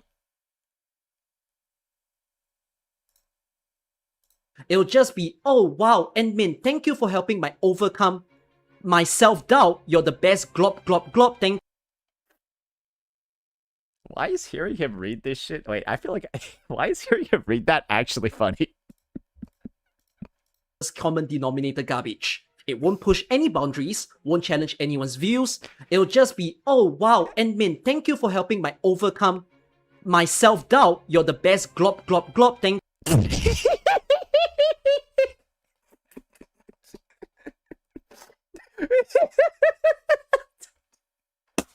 Why does he sound like that? Thank you, Endmin, for letting me suck your dick. You're the best. It just gets worse. Why are you reading this shit out, bro? Somebody about to save that shit, bro. Somebody about to make that their ringtone, bro. Bro, somebody about to make them that somebody about to make that their wake up alarm, bro. You got some weirdos on the internet, Kookie. You can't be giving them shit like that for free. At least make them tip you first, and then you send that audio file to them. What is this? Slop Eaters will fight in the trenches with the usual joy and whimsy defense, and they'll all get their IDF medals in due course. He's basically saying these people are going to quote-unquote blank in a war and receive medals of honor. Now he's like saying people be bound to like...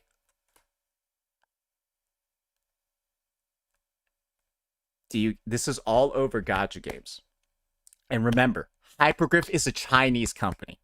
And this is what I'll say, right? And I mean this in like the least like political or offensive sense possible. If Hypergriff was like actually owned by Jews, I could sort of at least understand the angle he's coming from. I wouldn't agree with it, obviously. I could understand the angle he's coming from because it would thematically make at least a little bit of sense. But when they're a Chinese company, what the fuck are you even saying? What are you even saying? And why are you trying to politicize Gacha in this way? It's got nothing to do with this shit.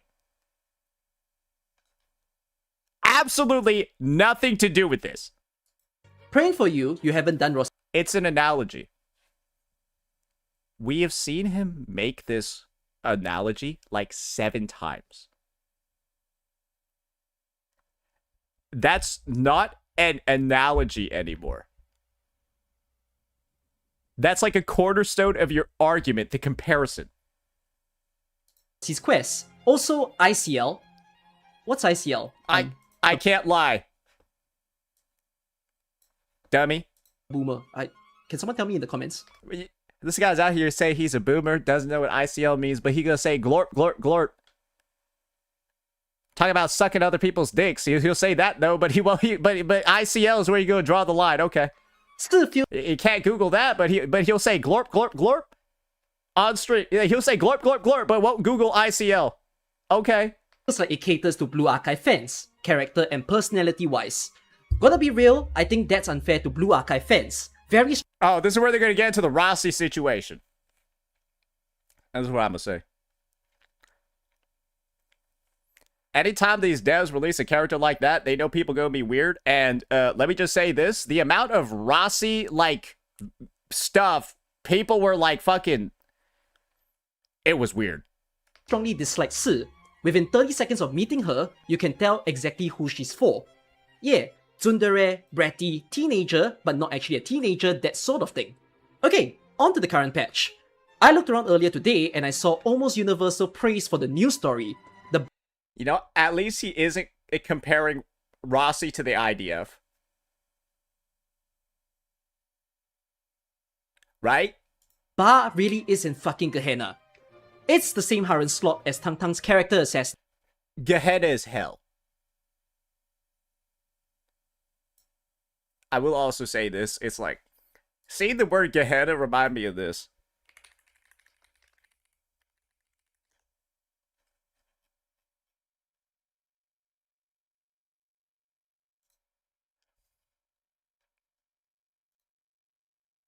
Reminds me of this clip. See the word Gehenna. Listen to this. This is a low tier guy playing Tekken.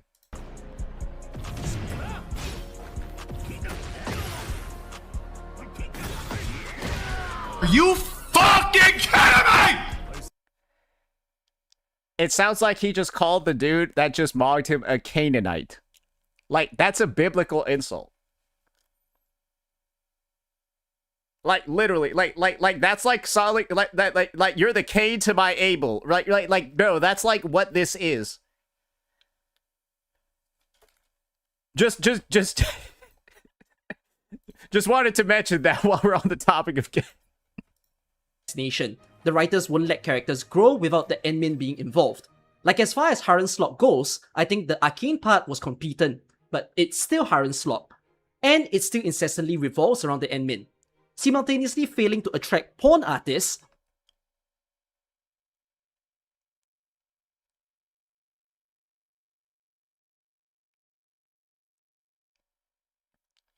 Well, I assume this guy's done his research. He's so one of the big reasons why Tobero is crashing out is because there's not enough goon content on Enfield characters.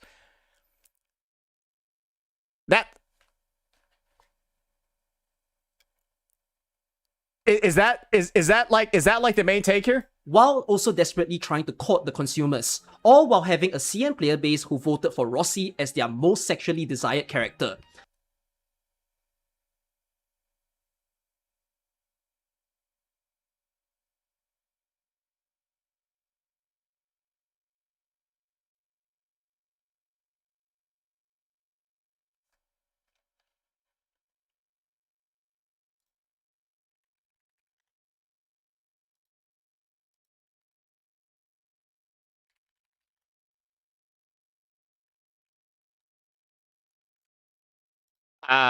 Here's a photo of here's a photo of Rossi for you guys. Just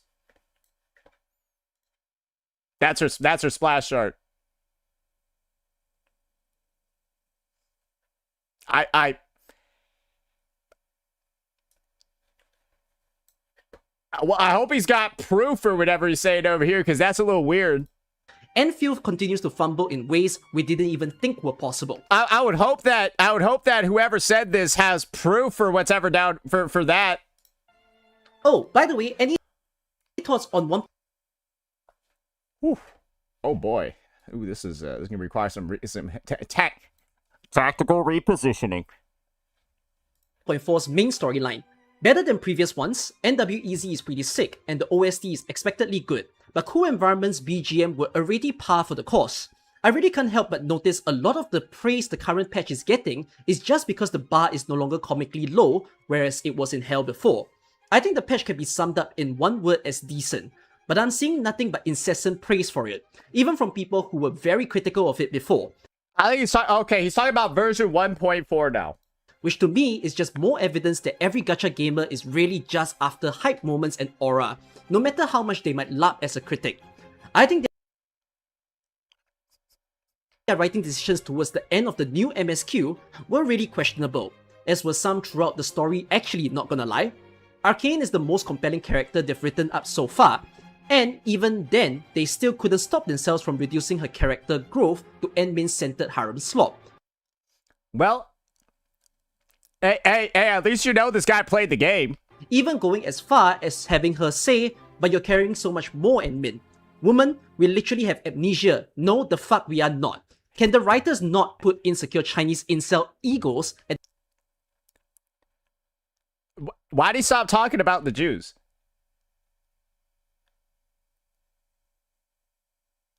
I mean this in the most, like, inquisitive way possible. Like, he was just talking about IDF and stuff. Like, why are they Chinese now?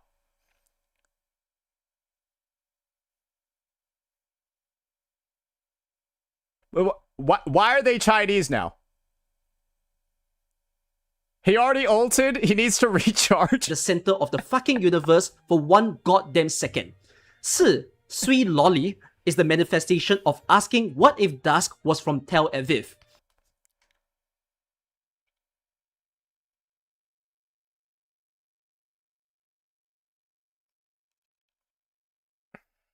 There it is. What does that even mean? I don't know. Like what is that supposed, what, like, this is...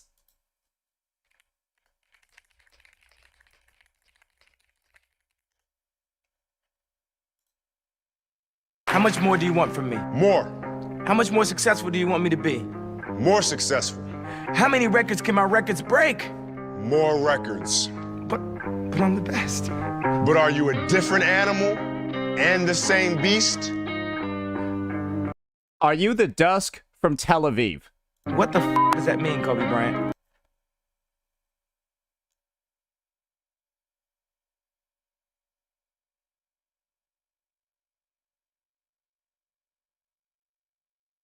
That's the same vibe I get from Dust from Tel Aviv. What the fuck does that mean?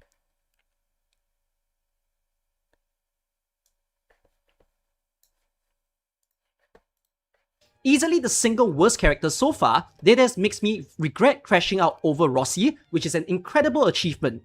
Factory Update is interesting in theory, but I also can't help but notice a lot of praise from Kuro bots for... Damn! Damn, he brought Wuthering Waves into this shit too. Simplifying the AIC so the blueprints are easier to place. Enough said on that. I think the patch is a 7 out of 10 at best, but the gargantuan mass of seals clapping their bellies at the NWEZ title drop tells me the game is still very much cooked. The problem of the character growth, 7 out of 10. Damn, now we got a Genocide reference too. Needing admin to be around to say some benign bullshit that emotionally stunted losers don't have the neurons to think of like you gave them hope is present in all of the main story character quests. This is my favorite tweet about Electrios. Quote Glitter. I just keep thinking about Electro's man, suddenly appears, is insanely cool, makes you question so much, leaves you with a sense of tragedy in your victory. Suddenly appears, is insanely cool. Wow! Clapping seals. So this is the thing that I feel like a lot of people could say. I don't necessarily think at a baseline this guy's like super wrong about a bunch of stuff, but like, good God, I know there's adding flavor to things, but it's a lot of fluff. But at its core, is he technically wrong? No, but I think calling hypergriff Jews isn't going to get people on your side. I think he's right about a lot of things, but calling the people that are making this game Jewish and then saying that, like, and using that as, like, it's just weird. And they call it the people that play the game the IDF. That's just weird. There's definitely a lot more happening in this private server than just these 2 months. It's been happening since the inception of the game. Man, I should go join that server. It sounds fun. I let you decide as to how you... Like, bro, imagine the number of videos we could make just having access to that server. Bro, you could just read the messages. You could just read a message and that's a video on its own. Bro, this guy just made a video reading the messages. feel towards it. Thanks for watching the video. See you. Bye-bye. And so this is Kuki just going ahead and making the big reveal over here. This is Tobero. If you didn't know that already, this is Tobero. The guy that's kind of like been known in the AK community as being one of the more interesting critiques the more interesting critics when it comes to Arknight's Enfield. But this guy has like a thing where he's like super mad about a lot of the stuff in Enfield that like didn't really kill the game. I don't think people quit Enfield because of the dodge. I don't think people quit Enfield because of like, what else did he say people were going to quit for? I think it was like mainly the dodge. Yeah, he was like, he was freaking the fuck out. And I guess like now he's not really making videos anymore, but he's still doing a lot of work. People go so far as to say he's worse than you. Why is that going far?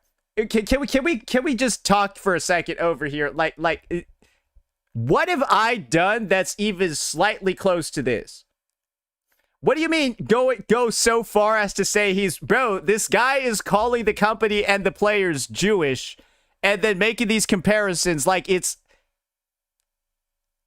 What do you mean? The worst I do is like call people retarded when they're acting dumb. Come on, man. Anyways, I just want to say this at a baseline. Enfield community.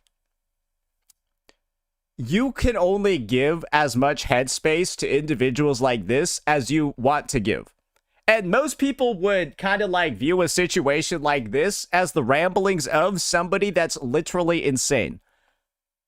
Because I think that's kind of what's going on right now. It feels like the dude's like on like some sort of like psychotic break or like mental breakdown because there's nuggets of truth in here. There's actual facts. There's good points. But it's all getting sort of obfuscated by the obvious just insanity of bringing world politics into this situation. And I think a lot of individuals, right, can naturally understand there's probably a lot of stuff going on. And Enfield is probably this dude's outlet. But there are certain times where you need to not treat your outlet as a pile of shit and just like, I don't know. This is like the argumentative equivalent of like not washing your dishes. This is like in a debate, it's like eating with dirty utensils. That's just what it feels like over here because yes, maybe the food he's eating, the points he's making are legitimate, but like the plate he delivered them on is covered in shit. And this is a lot of poo that I'm seeing in this video over here. Just like mountains of it. So yeah, that'll be my take on this ridiculous Enfield situation. It is what it is. But I like maybe Tobero watches like a lot of Hassan or something. Like bro, but like maybe that's what's it.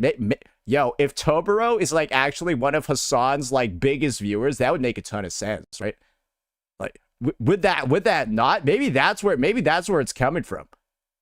Maybe that's where it's coming. Maybe he's a Hassan tier 3 sub. The Dog Slayer. Let me know what you all thought. Peace out. What's that Gacha Smuckvid? This man is under fire.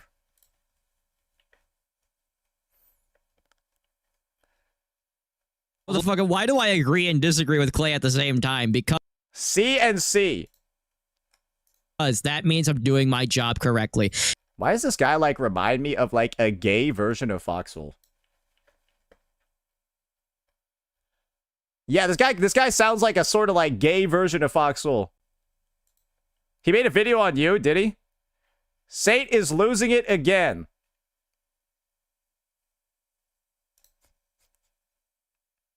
What could he even be saying here? One 5-star, I won the 50-50 on the unit, so it cost me 70 to get it. On the other one, it lost the 50-50, so it took me 2 pities to get it. And so to get the average of the two, I add them together and divide it by 2. And so with the 50-50 incorporated into the pity, that's how much it costs per unit. Could you take the average of... Remember yesterday I was telling you about how like defending gacha games and like gacha race is like eating like poisonous meals and talking about how my... Okay, I feel like that's fair. I feel like that's fair. Bro, I had to go teach basic math to people, bro. I had to go teach like how to add stuff and divide it. If you're teaching basic addition and division to your stream, I think you gotta be mad while you're teaching it, because the assumption is that if you're able to watch my stream, you would know this information. Yeah, I think you should be mad if you're teaching your chat how to calculate an average. Because if you can't do that, you are a threat to society. I'm just saying, if you don't know how to get an average, you're a threat to society. I'm not joking. You're going to drag down the human race one way or another. like you are doing something to make everybody else's life worse. If you don't know basic shit like this. We have calculators, bro. You know, there are a lot of calculators that won't tell you how to take an average. You still have to press buttons on the calculator to get it. Well, actually, I think every calculator has, like, there's no way for you to, like, get an average without, even with a calculator, without knowing how to do it. Yeah, like, what? I don't think calculators have an average button. Maybe the graphic ones, but then you got to input all the stuff. It's complicated to use that. You know, it's complicated to use the average function on a graphic calculator. If you know how to use the average function on a graphic calculator, you already know how to get an average. It's probably harder. Begging Unk? What is this?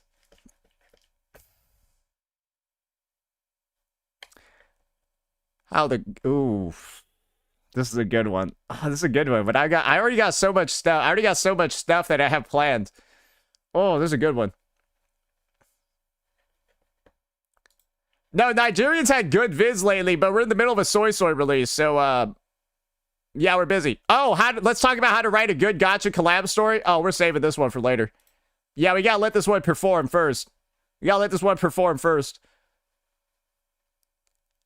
Wait, so he advertised the atomic art?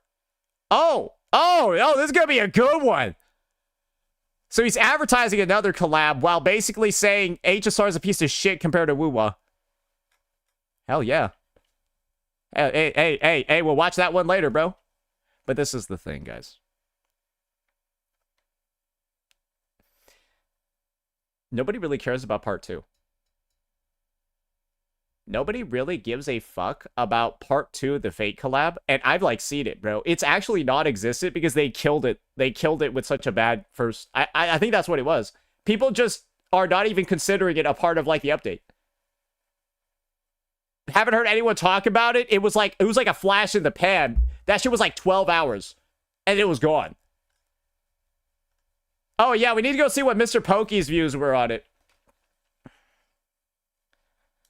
Also, Zero's a Void Hunter problem? Yeah, then we'll... Think about it this way. Since all y'all told me not to make that Zzz's story video, I ain't gonna watch this one either. Get fucked. Yeah.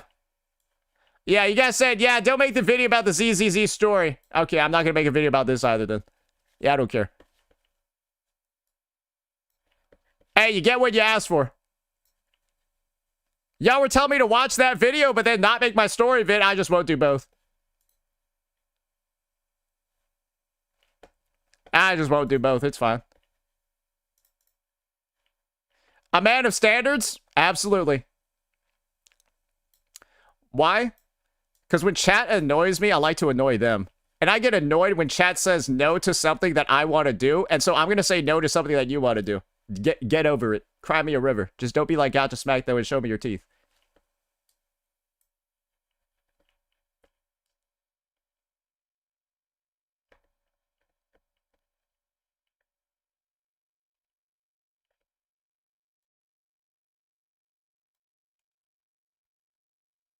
Oh. Oh. Don't play Zzz's. Aren't you the one to go tell chat to go fuck themselves and do whatever you want anyways? Yeah. But then I was like, huh, are people gonna watch a video about Zzz's story? Probably not. Arikato's video about Smack was interesting. That was actually the one that I wanted to look at. Arikato's video about Smack. Because I mentioned it before. He's actually kind of spitting in it. He's actually spitting in it. Oh, and it's a bit rough. He kind of goes in. He kind of goes in. However, one thing I did want to check out real fast was this. How did the Fate collab do?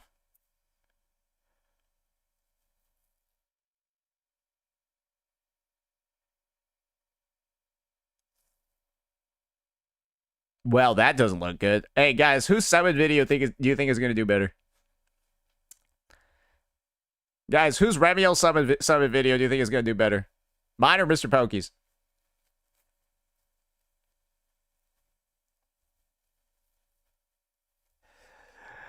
Well, I guess we'll find out.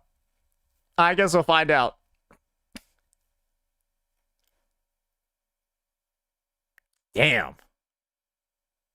Yeah, damn.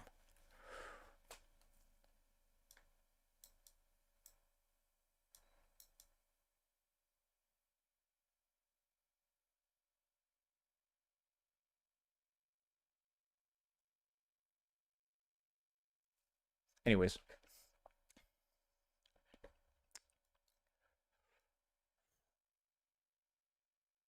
Man, and we get views like this, and we didn't even glaze the gacha. Damn. I thought he'd get views like this after, like, you know, saying it was the best 1.0 experience ever, that 50-50 and, like, 50-50s are a myth. 25-75s are where it's at. I'm surprised he didn't make that post. Where's that one at? That was for AK. That's what I'm saying. I'm surprised he didn't make a Silver Palace version. Oh, yeah. Nobody cares about the Fate collab. Wait, did he even upload a video on it? Oh, they just don't care. Oh, they just don't care. Holy shit. All right. Now, you can't even understand it when he talks. That's a bit of a debuff in the English space, isn't it? All right, guys. It's time. Absolutely. It's time. Yep, we're back on a fucking Arikado Zodan video. We're back on an Arikado Zodan video. Good golly gee. Did YouTube send the button to you? I still need to, like, fill out some forms for it. Basically, the first time I tried to click it, I got, like, an error from Studio, and then I was like, oh, it's under maintenance, and then, like, I never clicked it again, so it's just like, I still need to fill out the form. Basically, it's like the one time it got sent to me, the website that does it was under maintenance, and so the pop-up got used, right, because it thought I clicked it, but it sends you to, like, this external thing. That shit was under maintenance, and so it's like, oh, I gotta go, like, find it again, but I'm, like, too lazy. Do you know what I mean? Actually, I would have said if you've gotten the button, you would know, but, like, nobody here probably has the button. Yeah, nobody here probably has the button. All right, so we got this lined up. We got this going. It's gonna be about this shit. But Arikado's got some good points in here. I actually pre-watched a little bit of it, so it's not even a long video, anyways. But it's another opportunity for us to make fun of Gacha Smack, so of course we're doing it. All right. All right. You know what? Fuck it. I'm gonna just play the rest of this. I'm gonna just play the rest of this fucking song, bro. Hey. Get ready then. Get ready, motherfuckers. 4.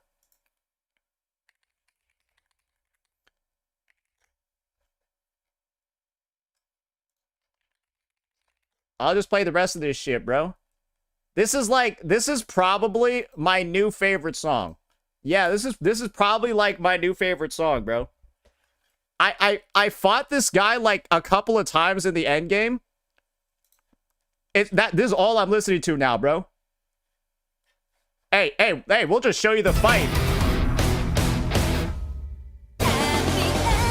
Hey, just watch it, bro.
People don't like the song? Oh, man. Okay. All right. Okay. I see how it is. You guys don't like good music.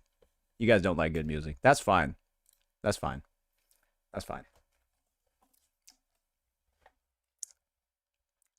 Aemeath is better. You like... Okay. Think about it this way. That's very good song for when you're fighting a thing. Maybe not that good while I'm taking a piss. All right, now we got the Arikado video over here. Let's get it going. Alrighty, ladies and gentlemen, we are back at it again, addressing gacha activism in the space, because there's a lot of individuals out there, right, who are basically making the take over here that certain games should be supported a lot more on the basis that they're doing some good for the space, namely neverness to everness. And the statistics of this game, they can't really lie. There's a lot of creators, right, that sort of like viewed it as an opportunity to begin a new career, a new like sort of step for their YouTube, and it, well, just completely fizzled out, like a lot of other games that have approached the market recently. An example of it over here is, of course, going to be Arknight's Enfield and Neverness to Everness. And the great news is that the 3-month chart lets us catch like the peak of NTE and how dramatically it's fallen off since, well, the end of May. Just a straight ride down to the point where we are now worse or basically tied with Arknight's Enfield. And that's a bit rough. New unit came out. She bombed pretty hard. Not really a good look for the company, right? Not really a good look for the game. But there's a lot of individuals, right? And I think the best way for us to make that comparison over here is to just show this. That's Zzz's. That's Wuthering Waves. And of course, that's Honkai Star Rail. So the reality over here is that there is a sizable gap between other gacha games and then these two at the bottom. It's not a big 5, right? It's just the big 4. It's just the big 4, not the big 5, not the big 6. And that's the unfortunate issue, right? When people like to prop up NTE as this game that you should support regardless, CCs like Gacha Smack, It's an awful look when people are actively seen not playing or uploading any content about the game because it's simply not popular. It's not something that people want to watch or play. But you're being told to like it and support it anyways. And that's the issue with gacha activism, right? And that's going to be addressed over here by, well, it's a name you haven't seen in a while on the channel. It's Arikado Zodan. Yes, ladies and gentlemen. And so you might all be saying, oh, Saint, you guys had some beef in the past. Arikado is actually one of the first individuals who has actually, like, approached me, right? And tried to work things out. He's actually, like, popped up in chat a couple of times. So I'm happy to react to his video over here because, well, it's not really a weird topical subject. So yeah, we're going to go ahead. We're going to get into this one and see, well, what are the big issues and bring some additional receipts. Because it's a really short video, only 8 minutes and 43 seconds. There's some additional stuff that we can contribute here. It's been a while since I've done a response video, but this one really sparked my interest. Recently, Gacha Smack put out a video talking about how the gacha space is nearing the end of an era. Oh, and there's other reasons why we're making this video too. Yeah, just so you're aware. More specifically, how the established mechanics of 50/50s in gacha systems have become a massive pain point for the general player base to where it has become a deal breaker for some should it exist in a new gacha release. Expanding on the point further in a separate video following the latest closed beta test for Silver Palace and its revealed gacha system. So Gacha Smack's argument basically is, NTE launching with no 50/50 and getting results like this means that it's the end of the era. That the 50/50 is now dead. That customers are truly voting with their wallets, right? Are voting with their wallets and they're leaving games that don't have it. Or that do have it. That argument just doesn't make sense when you look at the numbers. And that argument really doesn't make sense in particular when it comes to Gacha Smack for one specific reason, right? And this is as far as we need to go.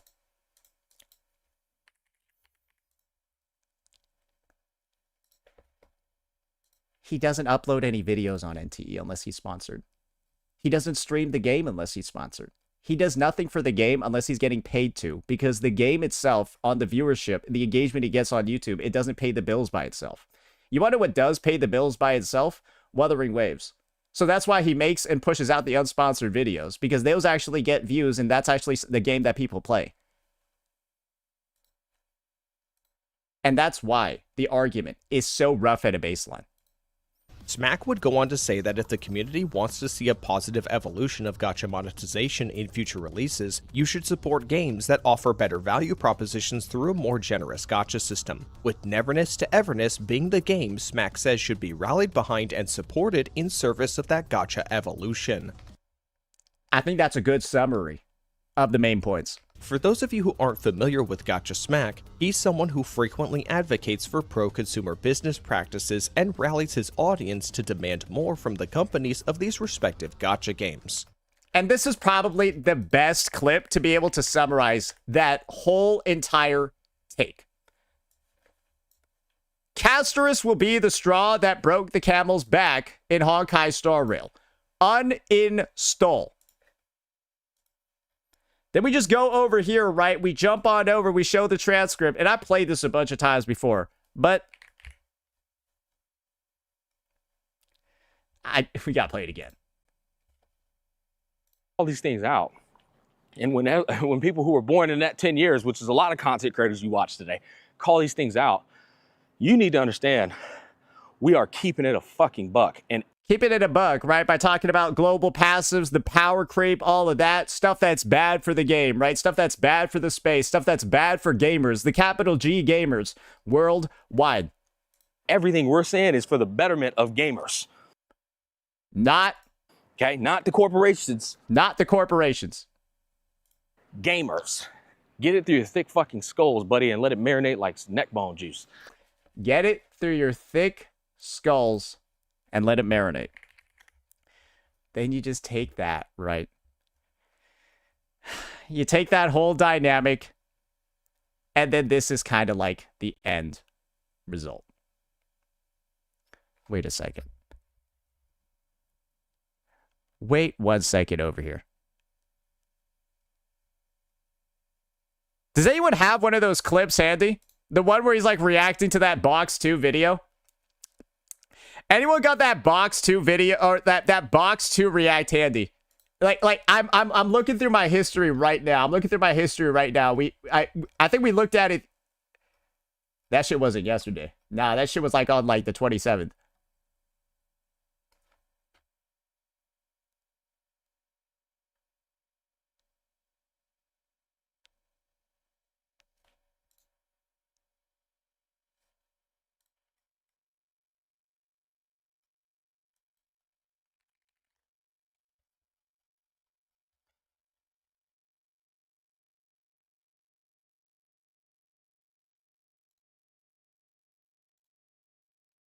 Give me 1 second, brother. Give me 1 second, brother. My bad.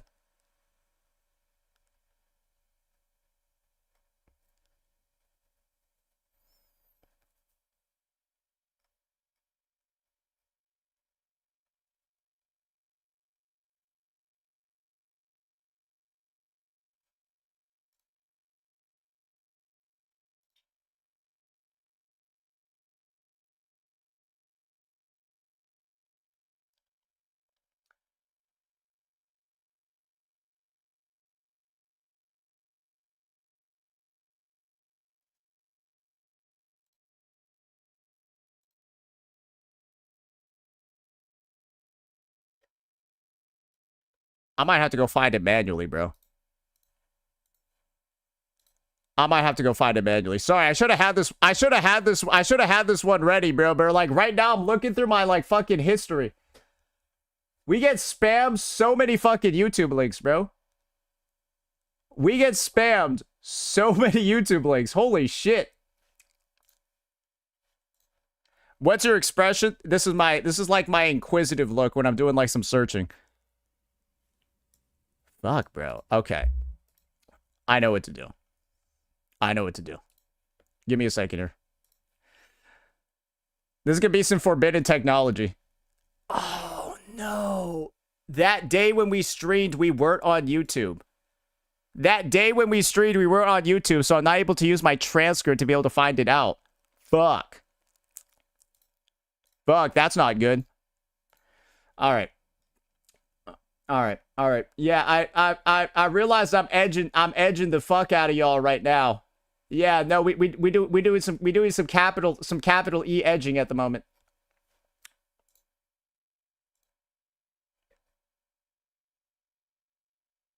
The last little bit. Is it here? Let me double check that. I'm gonna leave you guys all off with over here. It's just a really funny comparison of what it looks like when Gacha Smack gets paid by a company. This is literally not it. Guys, you literally you linked a random fucking spot. Oh, here we go. A 109. Okay, good. All right, let me cut the recording here real fast. It'll pick it back up. And so, keep in mind, keeping it a bug. Keep in mind the betterment of gamers. But then listen to this. And this was after Castorus. This was during a 3.0. This was during the Gacha Game Awards. And we all know when the Gacha Game Awards were last year. After Castorus' release in the later half of the year. Game Awards watch party where Smack says something about bag hunting. Being a grifter. Let's listen to this. I'm in this space for the bag. You're in this space because you thought this was the best space to be in. We are not the same. We are not even close to being the same. So that's what he's already said on record. Immediately after Tectone leaves the space, immediately after the guy takes his break, right, and then transitions over to a different type of content, he then takes the mask off and then says he's been in it for the bag the whole time. And so, we've already proven he wasn't in it for the bag for the whole Castorus thing, or maybe he was back then. He was just grifting, right? Being on the player's side. That's obviously worse. Lying that you're on the player's side to gain their trust and then rug pull them later. And then he's also done the same thing here, right? So we got the Castorus incident, and we got these ones as well. And this is where Arikano's about to go in and explain these ones too. As I said in the live stream, in fact, I'd rather just play the clip of me saying it. I am completely on y'all side in terms of these rewards. The amount of money these companies make on a month-to-month basis, bitch, give me a free Shikona. You're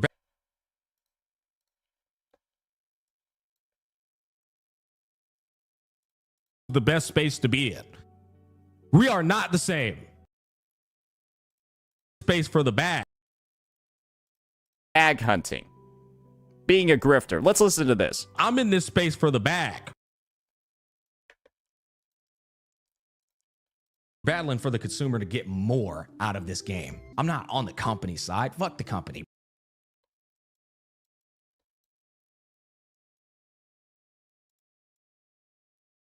Bag hunting.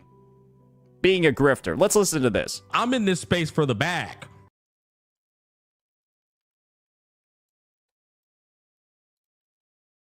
This guy's a Katy Perry song. You're hot and you're cold. You're yes and you're no. Hey, bro. But of course, you already know where I'm going with this given the title of the video. As much as I want to agree with Smack here, I just can't. I can't agree with him for other reasons, but he's going to provide even... There are a lot of reasons out of baseline to just simply take Smack's take and wipe your booty hole with it and flush it down the toilet. Because it's coming from Smack, the guy who's pretended to literally he fence sits being on the player side. He fence sits whether or not he's supposed to be pro player or pro corpa. Literally, it depends on, is he getting paid by the company? Then he's in it for the bag and he'll openly just... I don't even know what this is at this point. Is it lying? Is it lying through omission? Which one? Like who knows, right? It is misinformation.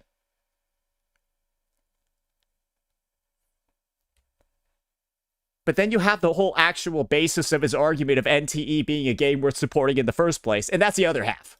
I've had this growing concern for over a year now of an emerging, outspoken group of online gacha community members who care more about how much free stuff they can get out of a game over the quality of the game itself. And this is, I think, the crux of Gacha Smack's argument. Quality over quantity over quality. As long as you get a bunch of stuff, who cares how good or bad it is? And Neverness to Everness has confirmed those very suspicions I've held up until now. Yep. I can understand the desire to see gacha games become more player-friendly, obviously. Who wouldn't? But people have enjoyed gacha games up until now in spite of their monetization systems. When Genshin is still running with 60 pulls, like a fucking update, yeah, that has to be a fact. Not the other way around. As a gacha game, NTE is a Frankenstein's monster that thinks players would rather muck around with some of the jankiest minigames you will ever experience rather than playing with the actual characters they pulled for. And that's it right there. That is the crux of the issue with NTE being valued so high with its lack of 50-50. You don't use your fucking units for a majority of your gameplay. Majority of your gameplay is doing goofy ass shit like fishing, I don't know, picking up shit in a bank with the F interact key, driving around, managing a fucking shit. I don't fucking know, bro. That's the issue over here. NTE is a dog shit actual game. It's like Mario Party with a gacha in it, except the gacha doesn't interact with the Mario Party part. 90% of your gameplay is Mario Party. The gacha has nothing to do with the fucking Mario Party. And so it's like you're being asked over here, hey, can you go play Mario Party, the gacha, where you pull on characters that you don't do anything with? I'm good. Said every fucking gacha player ever. I'm good. I won't play that shit. I won't play it and I won't watch it either.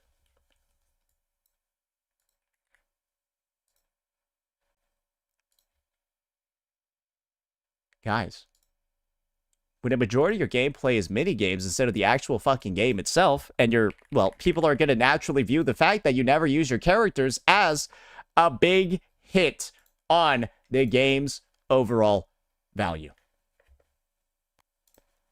Bro, like, this is what I mean. Bro, Sekapoko's out here fucking Thanos snapping his viewership. This dude usually gets like 400, but for some fucking reason, he's playing NTE, so he can just mog himself. Like, what? Like, dude, this is what I mean. It's like people are just actually, like, there's... It's a misguided, polished lack. What? Now you know why Gacha Smack won't stream the game unless he's sponsored. Gacha Smack can be out here telling you, go play NTE, go spend money on it, go support it, but he won't even do that himself with an unsponsored stream. Absolute chore of a game. Put your money where your mouth is, grifter boy. To maintain an account in. And I say that as someone who's put a lot of time into NTE. More so than Smack has as of our livestream VODs from the release of version 1.2. Oh, flexing the fucking account number, bro, over a guy who cosmetically plays the game. Ooh, that's rough. Ooh, basically, Smack's full of shit. I know because I actually play the game and he doesn't. Ooh. You know his viewers were mad at that. Hey. You know his 10-year-old viewers were mad at that shit. Abolishing the 50-50 system was not some ambitious move by Hoda Studios to take the gacha space by storm. It was a necessity to compensate for NTE's shortcomings and spare itself from being laughed out of the room come its... It still didn't work. It still truly did not work. That's the fucking issue. And guys, some people might be saying, well, NTE has 4,000 viewers right now. The top person in the category has 469. Bro, it somehow has 3.8k viewers when, like, I'm already at 71 viewers. Basically, it's like 1,000 channels that all have 20 viewers. This shit just looks bought in. They're telling me this is a 3.8k viewer game. Oh, yeah, bro. Oh, you were already at 32. We're literally at fucking 55 viewers when we get to number 9.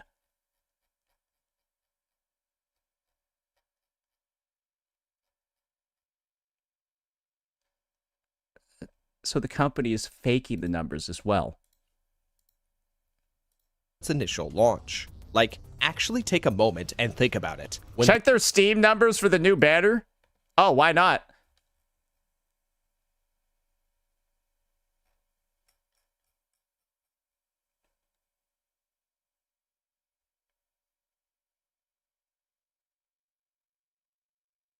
Number 30. Ooh. Let's see what they beat. Yeah, let's see what they beat. Hey, they should... Wait, are they not number 30 anymore? Where the fuck is Neverness to Everness? Most played games. Wait, Steam charts. No. I want money. I want sales. Where do I see the sales for Steam charts?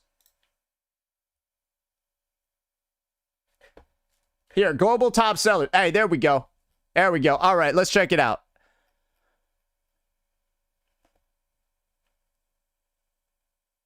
Woowa has no banner right now. Or like Yay is on the last 2 days of her banner, and you are getting beat by... Your character just came out.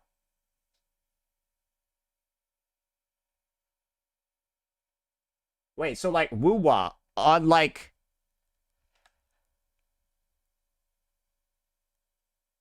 Dude, that is really bad. Hey, but there's no 50-50 though. Hey, it's a good... Hey, it has to be a good game. The biggest sales pitch that NTE players constantly push about their game is that there's no 50-50 in their gacha system. What does that say about the actual game? Well, this is the problem, Arikata Zodan. Gacha Smack didn't have anything to actually say about NTE as a game. He only had things to say about its gacha system because I think the gacha system is the only thing in NTE that Gacha Smack has actually played. I am of this mindset. Gacha Smack has account pilots that simply just play on sponsored games like AKE and like fucking what's it called on NTE, and then he just plays them for like 1 or 2 hours on stream, pulls the gacha, and then leaves them until the next update. I genuinely think the fact that he refused to elaborate on anything regarding what makes NTE a good game aside from its gacha is the clearest sign of that to me.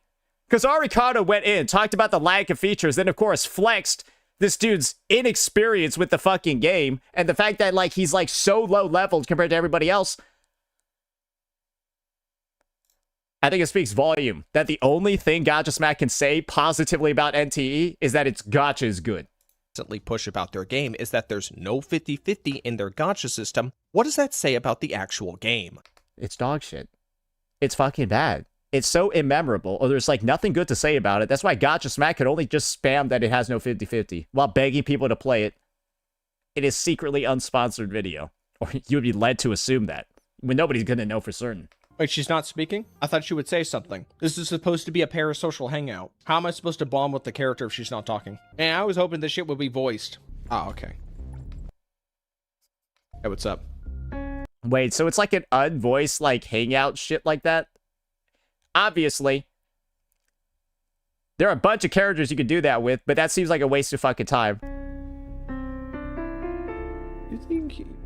You think I know how to play piano? Why are there so many steps? There's no music sheet for reference. There's no like hints around the area. Like that is actually like one of the worst puzzles I've ever seen a gacha game do. You can't just give people a piano and expect them to know what the fuck to do with a piano. That is the most retarded thing I've seen a gacha game developer do. Just stick to basic 1, 2, 3 combat if you can't understand how to make a piano puzzle. Wait, so they just show you a part of a piano and then tell you to play something? But like, what if you don't know how to play the piano? Oh, I get what's going on. So, like, this game was made for Chinese kids, where basically it's like in Asian households, right? You got to learn an instrument or you get beat up by your parents. That's like kind of like the meme, right? And so I think it's like every Asian household knows how to play piano because otherwise they got beat by their parents. So it's like a cultural thing where every Chinese kid knows how to play the piano. And so they assume that you do as well. That has to be it. That has to be it.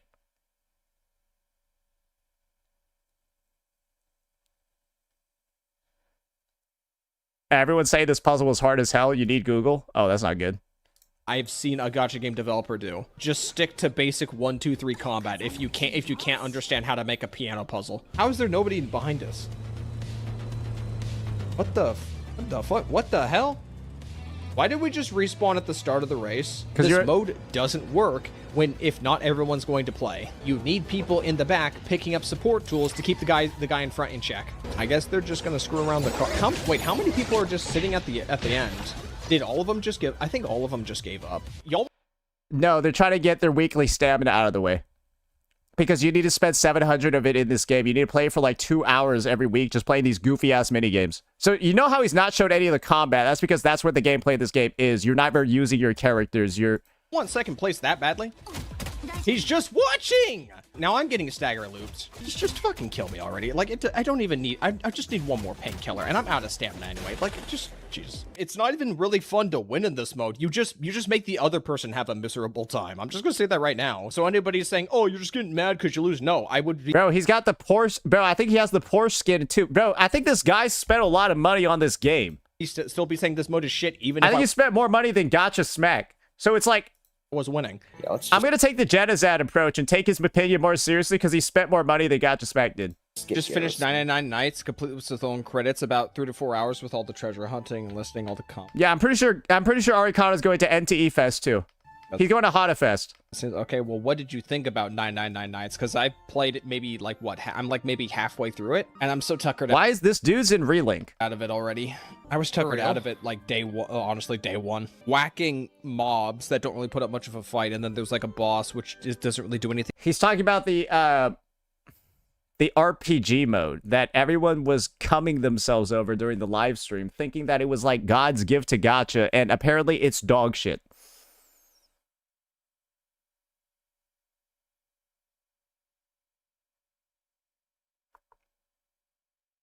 Apparently it's not good. Oh, so everyone was saying, oh, it's going to be the best shit ever. Say, you need to react to this live stream. Say, they put D&D in the... Say, you're doom posting this patch too early. Guys, what video did I make? Guys, what video did I make during the time of the NTE live stream? Let me see here. Let me go find it out. Maybe we'll be able to identify the secret code to this puzzle, boys. Huh. Oh.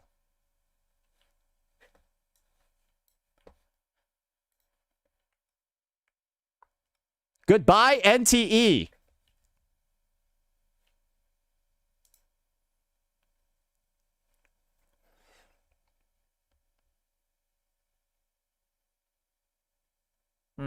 Another mass dislike video because Saint just told the truth about another shitty gacha game. He enraged a bunch of losers who don't know how to judge quality because they probably eat McDonald's and think it's a fucking Michelin meal. Alrighty, ladies and gentlemen. Mechanically unique. Now, I know what some of you are thinking right now. Well, Smack brought up Chasing Kaleido Rider as an example too. That is correct. What the fuck even is that? But once again, Smack's not trying to sell you on Chasing Kaleido Rider for what it has to offer as a game. Smack's selling you on Chasing Kaleido Rider as an outlet for consumer activism. That's it. He's just telling you to play games that don't have a 50-50. Why? Because they don't have a 50-50. What about everything else? Is it actually a good game? It doesn't matter. It doesn't have a 50-50. That's his entire argument.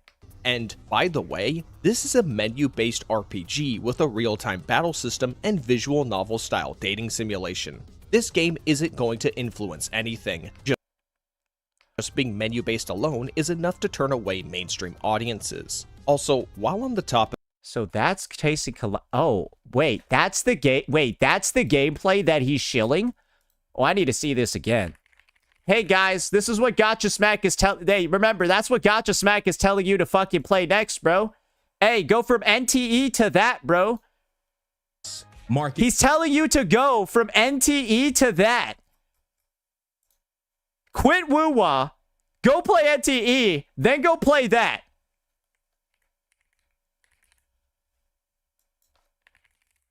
Let me go here. Chasing Kaleido.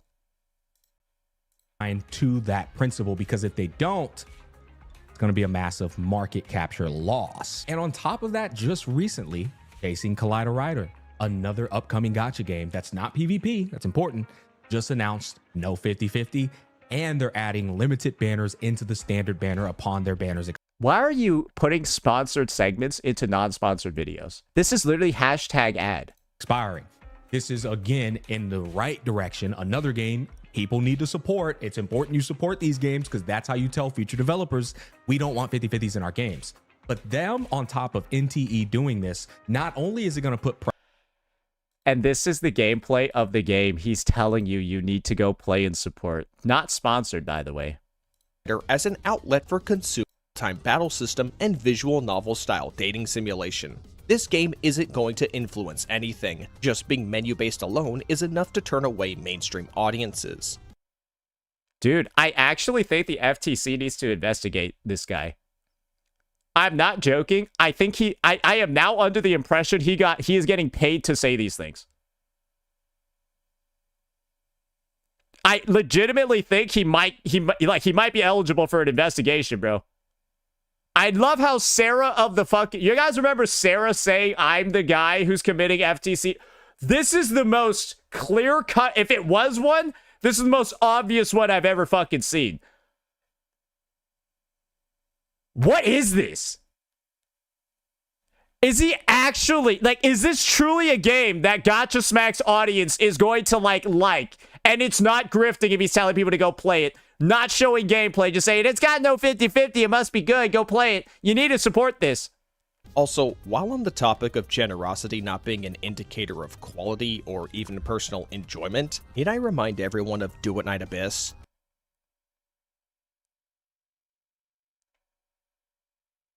You know, the game that removed its gacha and stamina systems completely. See Gacha Smack doing any Do It Night Abyss stuff right now? He told everyone to go play that he dropped it too. It was for a good reason. But obviously, He's seen firsthand. It doesn't work. He already said firsthand. He already seen firsthand, guys. Simply having a good or the best gacha ever is not enough to save a game. The game everyone had quit. Bro, this might be one of the first, like, triple sponsored videos ever. Like, it truly feels like multiple companies paid him to say a certain thing about their game in this video or not say a certain thing about their game in this video. Bro, this is just crazy. This is a crazy grift. Wait, despite rent can't be. Yeah, I know. This is what I mean, bro. You can't be this desperate for money. Right? You can't be this openly desperate for money, but then also want to say that you're on the player's side and that you're pro player, not corporate at the same. Bro wants to have not just the cake, but the entire bakery and eat it too. Bro wants to have the entire bakery and eat it too. He's building a new house. Oh, maybe he shouldn't have gotten into drama with me then. Pressure on future gacha games. Live by the sword, die by the sword.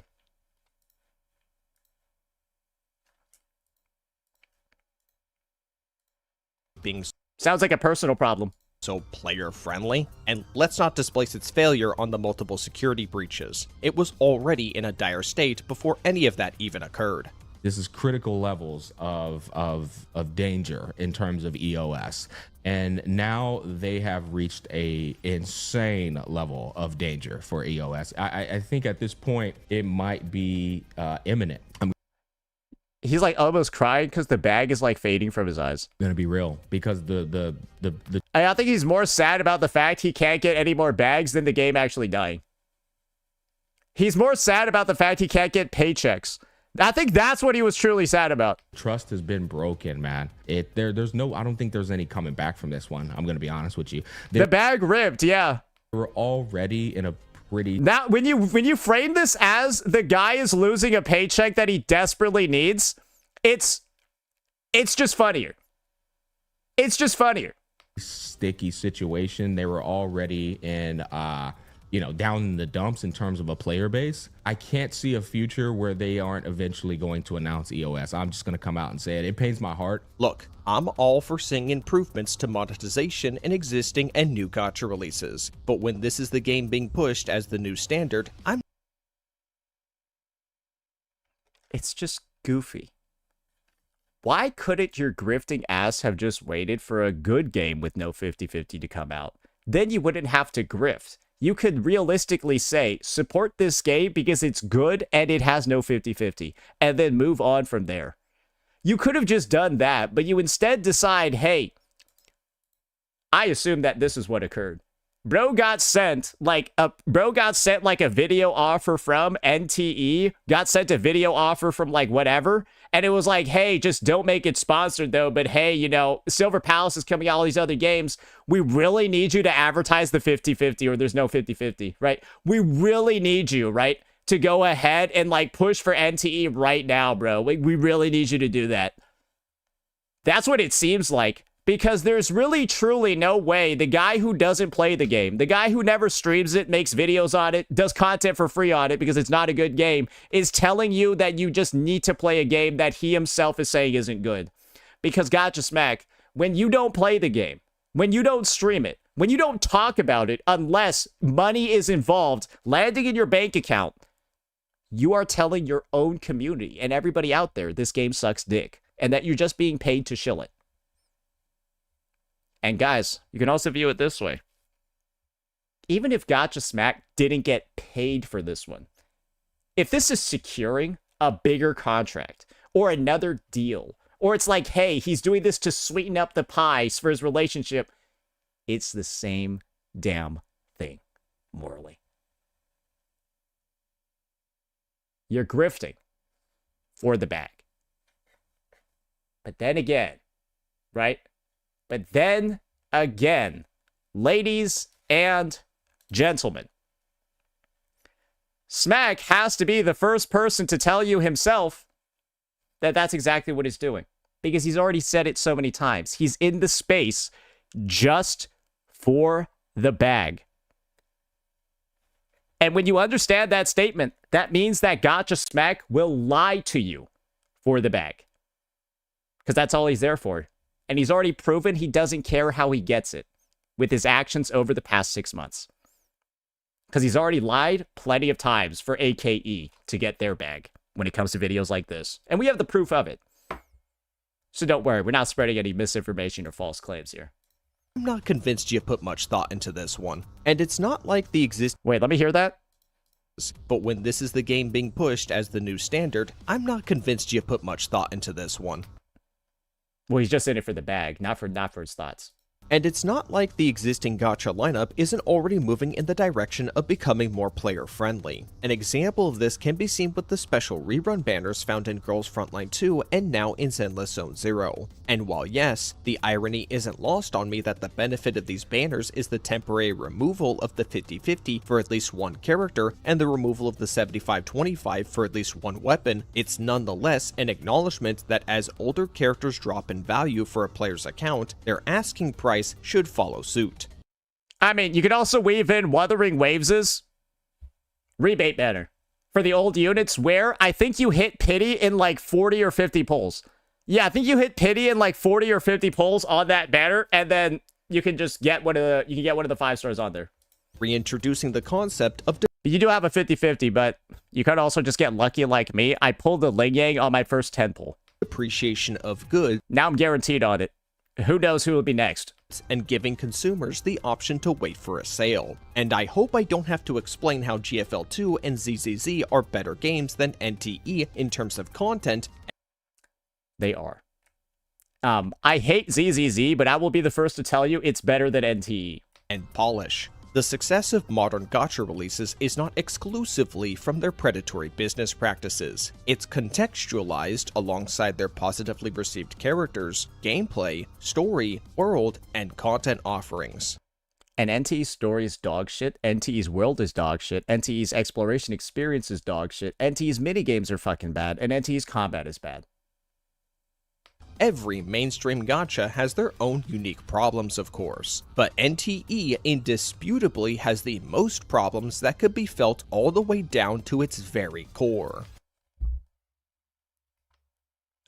Low-key, AKE might have more. I would fade this one out too. I don't know what bro's doing pretending to be in the colored gang. Like, you know what what's Enfield doing pretending? Like, what is Enfield doing? Like, Enfield is the imposter, bro. Like Arikado, you've colored basically these 3 and then AKE for some fucking reason. Why? What did AKE do to deserve this recognition? The answer is absolutely fucking nothing. No, that bitch needs to be grayed out too. So no, I don't believe in supporting Neverness to Everness out of protest of the 50-50 system. Absolutely. And anyone that does, you're a LARPing, grifting retard. If you are truly on the basis of saying NT needs to be supported because it has no 50-50, fuck everything else, who cares if it's a shit game? Who cares if nobody plays it? Who cares if nobody actually watches it? You still need to support. You're an idiot. Go support a good game that has no 50-50. Don't support a game just because it doesn't have one. Bro, this is like marrying someone because they're not Hitler. Great. You don't care about anything else? There's no other characteristics you give a fuck about. Support the game because it has no 50-50. And they don't even talk about the game itself. Because remember, this is the bullshit Gacha Smack is telling you to invest your time in after telling you to go play NTE. Is it going to influence anything? Just being... Seriously? This guy was like out here just openly shilling and advertising, hashtag adding this game. Knowing, like... Really? Really?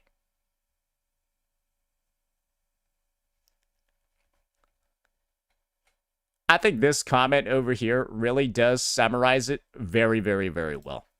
On one of our most recent videos. It really sums it up very well.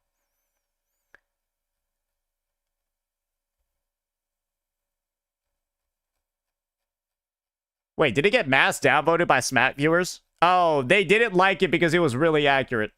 Basically, I'll have to find it a bit later on. It's getting mass downvoted. Basically, it was like, you go in, new game releases, grift for the bag for like a month, then leave, uninstall it within like 2. Yeah, no, that one got downvoted because it was too close to the truth. Unfortunate. Oh, wait. Control left.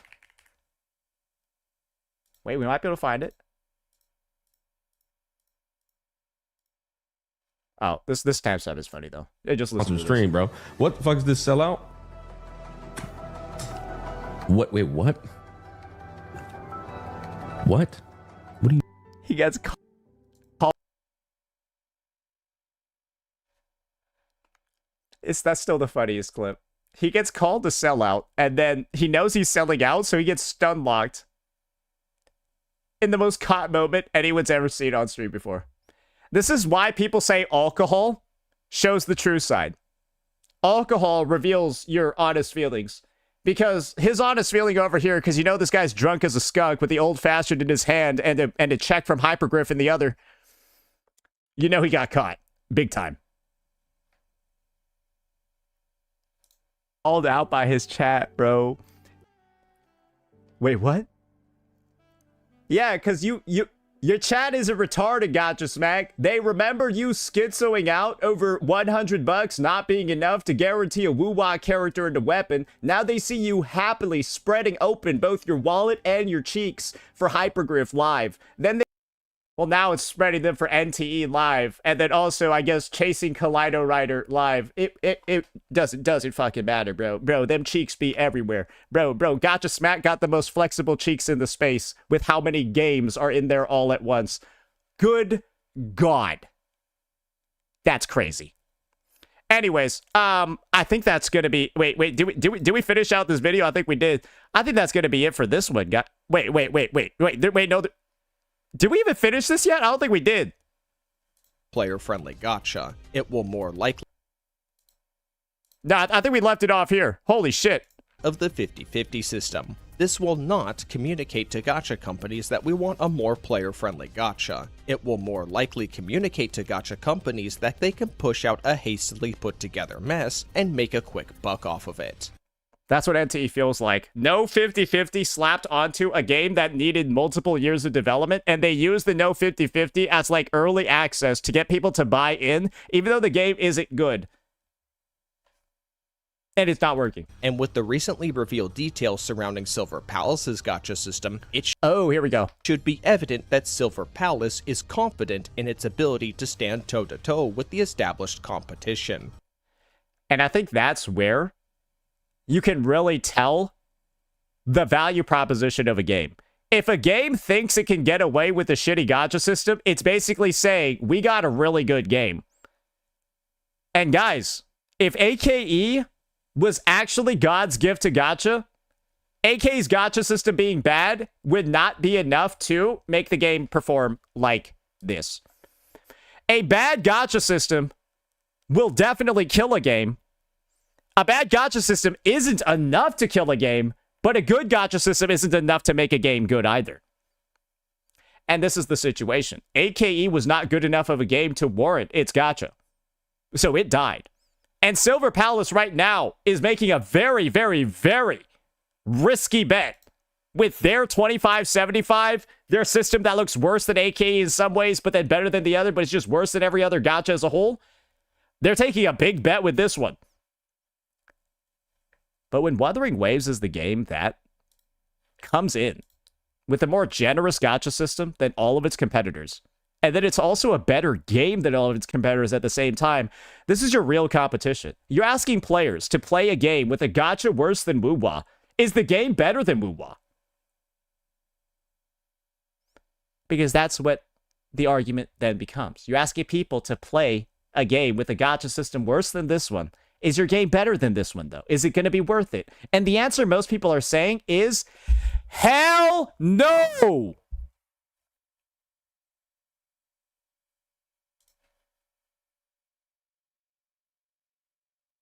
And they said the same thing to AKE. Because that one's worse than Woo-Wah, mathematically. And I am not defending Silver Palace's gacha system. I am merely calling a spade for being a spade. And until an actual quality gacha game comes out that abolishes the 50-50 system, the status quo will remain the same. The only way the status quo is changing if a game like Woo-Wah's caliber comes out with no 50-50. I hope you understand that. NTE and like a shit game like that is not cutting it. You need a Woo-Wah level fidelity quality game with no 50-50 and good pull income. And then maybe you got something going on. When's that coming out, though? If you're in a position with gacha game, because that's how a game should compete. I'm gonna say it like this. If Rewinding Cadence comes in and says no 50-50, we got a stew going. Oh, then maybe the gacha space is we're gonna see something then. If Rewinding Cadence says no 50-50, then maybe we can have a conversation, because that game actually looks like a quality game. That game actually looks like it has visual fidelity. That game actually looks like it has gameplay. And there's a chance there. But right now, in the foreseeable future, unless Silver Palace does some goofy-ass shit, bro, what if they're just rug-pulling us? What if Silver Palace is doing the greatest devs listened of all time? What if Silver Palace is straight up saying, bro, we're just rug-pulling the rug-pullers. We're going to pretend to have a shitty gacha system, and then it's actually going to be just 80 pity, no 50-50, 100% guaranteed. They just copy NTEs. Maybe they do that. I don't think so, though. Rewinding Cadence is global, is CN only, no global? No way. Where you value the monetization system over everything else, then work backwards to justify your investment in them, your value system is so incredibly fragile and will shatter the moment the predatory business decisions begin to creep in. Guys, this is like saying, I get more watermelons when I buy them from this store compared to the other store.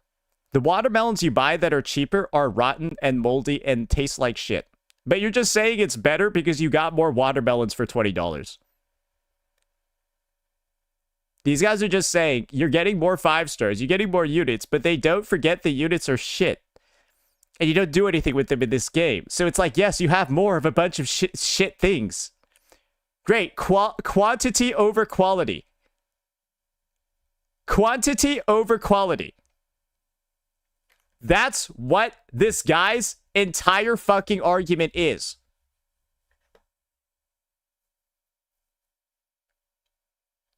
And I guess his mouth said the same fucking thing too, because why are his teeth so overcrowded to the point where they're like fighting each other for the bro, his teeth are like a mosh pit. Somebody's like fighting, right? From like the back to try to push forward to the front. Like, how do you even do that? Anyways. And it's not a matter of if, but a matter of when. Guys, I told y'all this was a good video. I told y'all this was a good video. Some of y'all didn't believe me because of who it was from. But like I said before, he was actually spitting in here. Nothing but actually facts. I'm going to be honest. Nothing but actual facts. And I'm going to be real. Bro kept it so light for Smack, it was crazy. Basically, the love taps of love taps. And obviously, right, VXV is like in here because VXV is like Smack's. I think VXV, if he could, he would suck Smack's dick. If he could. I genuinely think he would. Obviously, there's a reason why he's going against Arikado. Just based off of the history that I've seen, right, between VXV and Smack, I think VXV would do it. That dude loves Smack so much, he's on his side no matter what. Smack could, like, kill a dog in front of VXV, and VXV would start, like, rimming him. No lie, bro. No lie. Like, I think it would happen. He's straight, like, Smack could do anything, and VXV would be on his side. That's just how it works. That's just how it works. Hey, I'm gonna be the first person to tell you that. Any drama Smack is in, VXV immediately shilling Smack. Regardless. He is immediately on Smack's side, no matter what.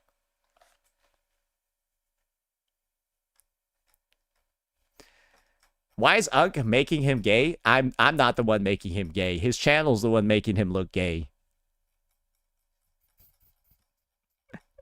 And believe me, I've been on the receiving end of it. Anytime I've been in a drama with Smack, VXB be out there fucking glorp, glorp, glorp. Smack's right, glorp, glorp. Like, bro, that do be how it is. That do be how it is. Because I don't know how you're against Arikado after watching this vid. How are you against Arikado when he's spitting nothing but facts in the video? Because for me, to take a negative stance to this vid, you just gotta be a glorper, bro. You gotta be glorping.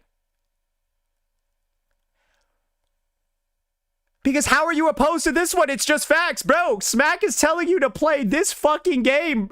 Bro, he's telling you to go play this. And I think that's all y'all need to know. Let me know what you all thought. Peace out. Watch us react to see the glorp. I'm good. I'm good, bro. I'm good. I don't need to see another dude basically doing the digital equivalent of rimming a guy off like on a fucking YouTube, bro. I'm chill with it. Smack's got a lot of people who like turn into sycophants immediately when they're in like an interaction with him. Guys, I hope you do realize this. Smack will never have your back. Truly, unless you're big enough. That's just how it is. I have never seen Smack give support to a single CC that wasn't bigger than him. Ever. In my fucking life, I have never seen this dude help out a single person who wasn't bigger than him. Or doing better than him. Not a single time. So if you're a small CC or whatever, and you're like trying to like look up when he supported anybody smaller than him. And realize you're pissing into the wind and it's getting all over your face.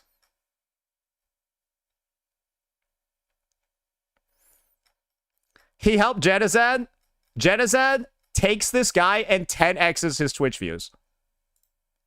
Genazad 10x's his Twitch views. That's why he hangs out with him. Because he's desperate for Jenna's audience.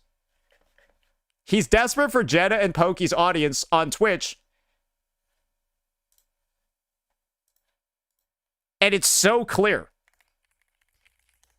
It's so...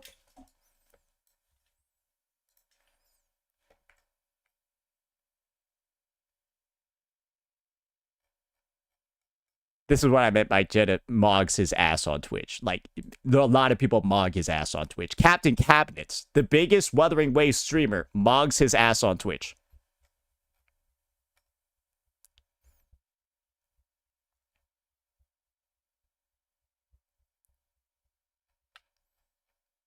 So that's why Smack, again, he's never going to help out a single person unless they're bigger than him or can help boost his career. Well, who am I reacting to? I'm reacting to the Nigerian perspective. I'm having calls, rating Razor, stuff like that.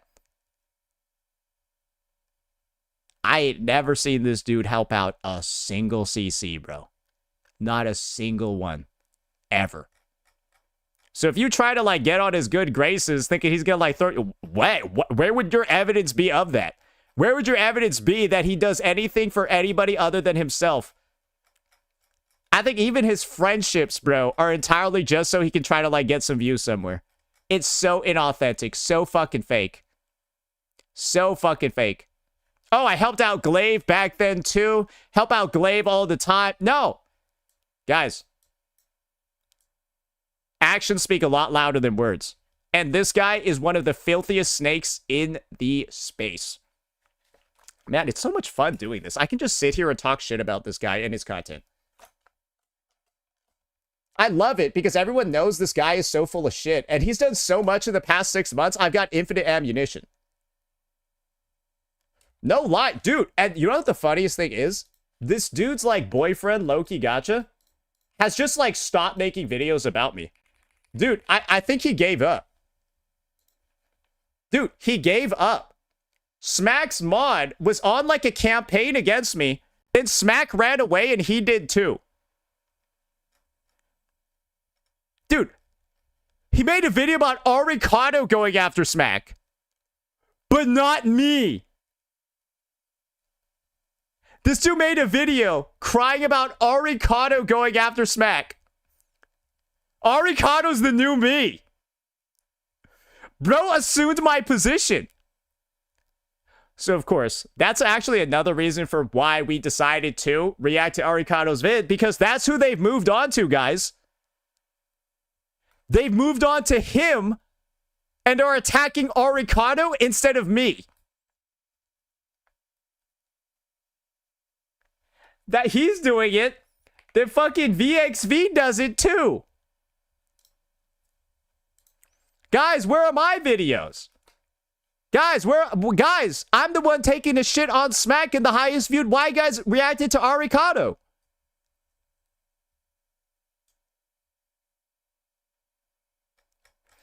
So yeah. That's so sad. Smack just looks more pathetic day by day. And I don't think people realize that he truly looks worse day by day the longer this stuff goes on, because people are just simply seeing everything he's had to say. There's not a lot of creators where simply compiling a list of their contradicting statements makes them look so bad. That's why I call him the Hassan of the gacha space. Because he literally has so many of like Hassan level clips where he's saying one thing and then saying another within like 24 hours. And then it's so much, we just get to farm it every fucking time, bro. Fascinating how it turned out. This guy talked way too much shit. Guys, after the amount of shit that Smack talked in all of his streams about me, it's justified. It's justified, bro. Justified until the end of time. And I really don't think the guy realized what he got himself into. And he said so many things he can never take back. He said so many things in those 2 live streams he can never take back. Not a good time, bro. Not a good time for him. Because when do you think this ends? I don't think it does. I don't think it does until this guy posts like an apology video and like fucking admits to just being the most grifting motherfucker ever, and that like he's been lying the whole time. Like truly, I think that's what's required at this point for anything to end. Yeah. And if the thing is he desperately needs money for the sponsors for his house or something, why'd he say so much shit about me then? Bro, it's like, dude, I can't feel bad for him. I can't feel bad for his expenses or whatever's going on when he talked that much shit about me, bro. It's unfortunate. Like, it's just, hey, like, you made it personal, bro. You made it personal. It's gonna stay personal. So, yeah. That's why Gacha Smack... If I were to say it in a couple of ways, I think this is kind of like where the beef rankings are. If I could describe like the beef rankings, Mr. Pokey is obviously like still at the top, but then Gacha Smack is the close, possibly even exceeding Pokey in second. Then we got Zzz'S. That's basically the beef rankings. Mr. Poke is tier 0, Gacha Smack is tier 0.5, Zzz's is tier 1. And that's essentially it. Captain Cabinets?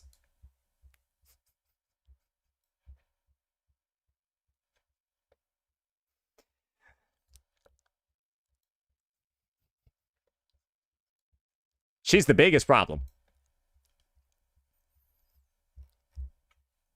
That's a big one. She's got to be above? No, she'll kill him. She'll crush him. She's got to be at the bottom for safety reasons.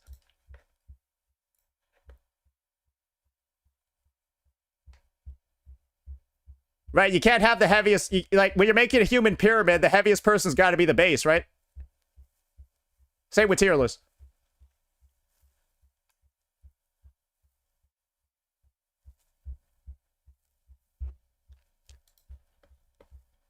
Where is Skull CJ ranked? That dude's life is in That dude's life is like a fucking mess, bro. Like, bro, yeah, you apparently posted like some update video, like begging people for money.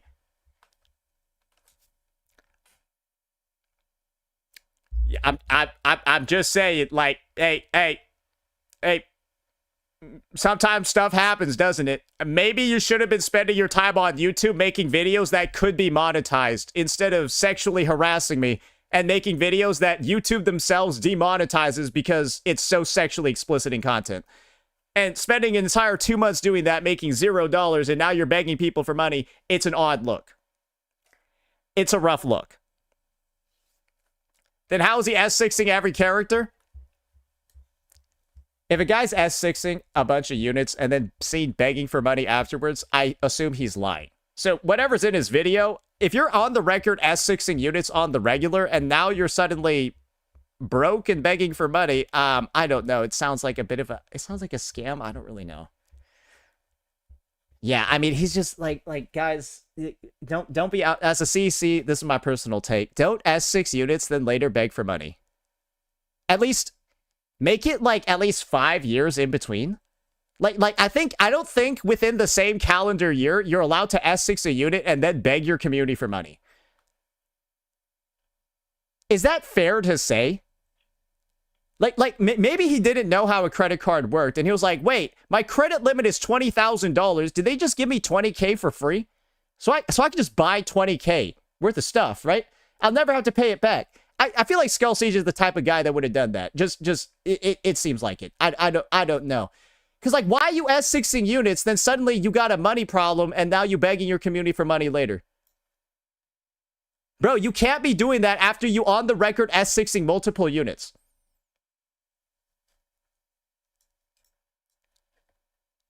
That's why I can beg for money. Because you don't really actually see me. Guys, the amount of money I spend on this game is like most adults, if not all of them, could afford what I spend on the game. Like, I am a relatable spender. I am a relatable spender. I don't S6 units. My highest one is like fucking S4 Carlotta for fun, and I never use her. She doesn't really count. But it's like BP monthly and then packs once in a while. That's 2026. Most people that like can afford a hobby that they spend money on, it's a cheap hobby. Hobbies can get a lot more expensive than this. A lot more expensive. Like, bro, go introduce somebody to Warhammer 40K, Yu-Gi-Oh! A lot of games are more expensive than what I'm spending on stuff.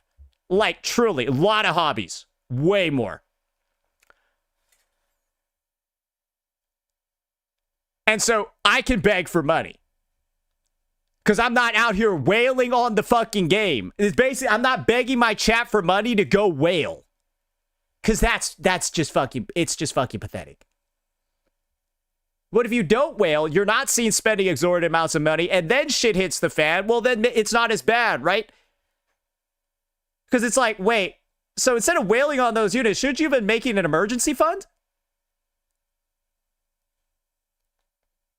Oh, so now you want us to pay for your whaling because that whaling money should have gone into your emergency fund instead, but you spent it on games. And so really, you spent your emergency fund on games and you want us to replenish it for you. So you're asking us to replenish your emergency fund because you don't have it because you spent it all on gacha games. And that's what it is if you're seen begging for money after S6ing a character. Because you should never beg after S6ing a unit because you should only S6 a unit if you have money in the first place. And if you're seen begging, you didn't have that money in the fucking first place.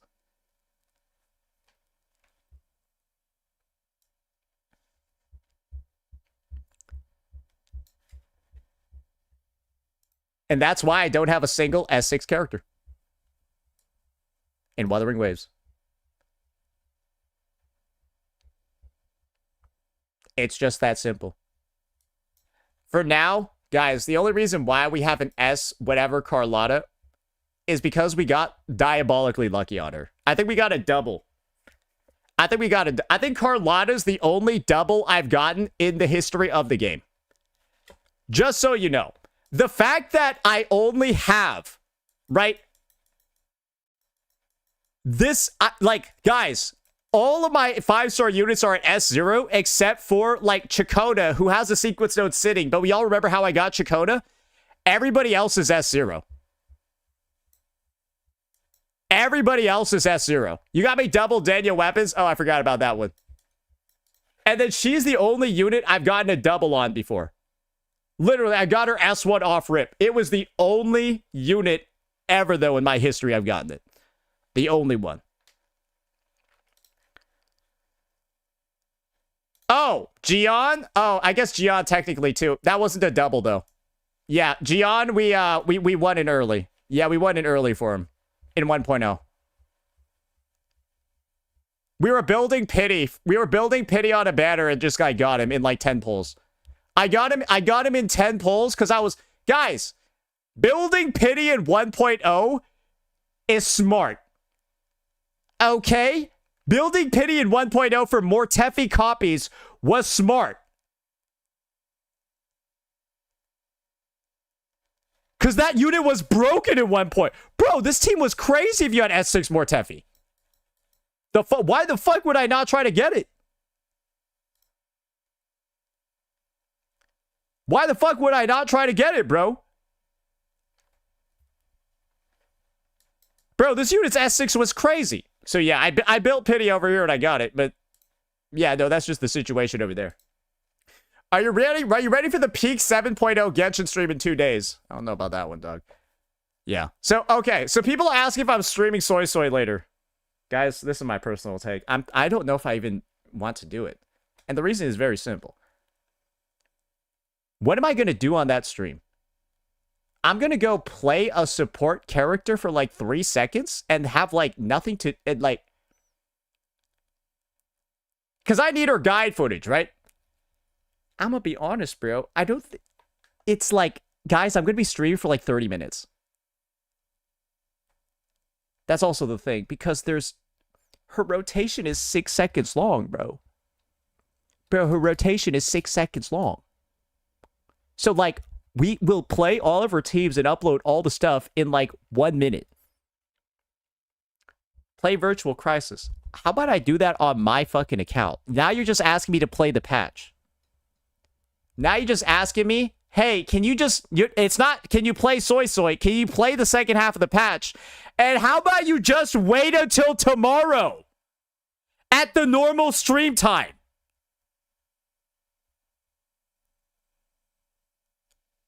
Hey, yeah, can you go do a second stream today after you just pulled the fucking 3-4 hour one? Yeah, can you just do a second stream today and play the rest of the... Motherfucker. Like, bro, it's not...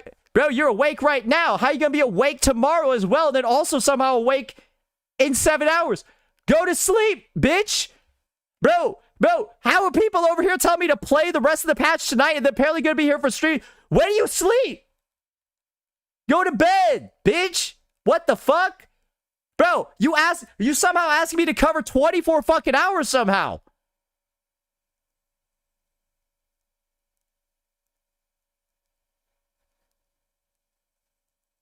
Oh my god. Imagine Unk having a real job. Do you guys know how efficient I am as a worker? Bro, I will like be the multitask god. Okay, that's how it's multitask god. How do you think I get 3 videos done in an hour and 30 minutes? You need to have good time management, scheduling, organizational skills to be able to actually get out 3 recorded videos in 2 hours on a stream that are like at the quality level that you want.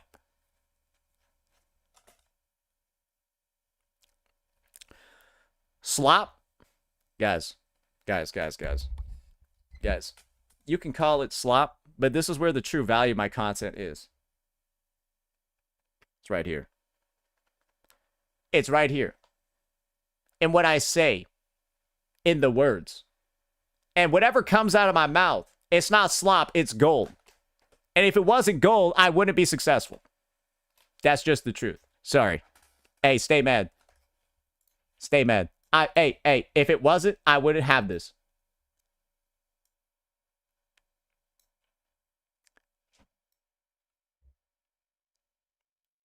Who else pumps out reaction content in the space? Who else pumps out quality gacha reaction content in the space that people actually watch?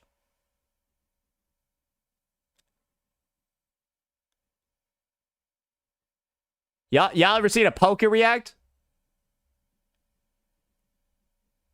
Y'all ever seen a Poke react? Bro's out here struggling to bro's struggling to string together not sentences, but syllables. Bro struggles to string together the syllables to make a word. Let alone a full fucking sentence, bro.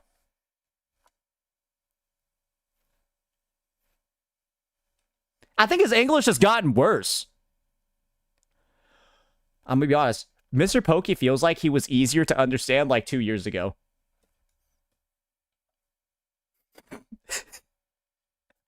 No lie.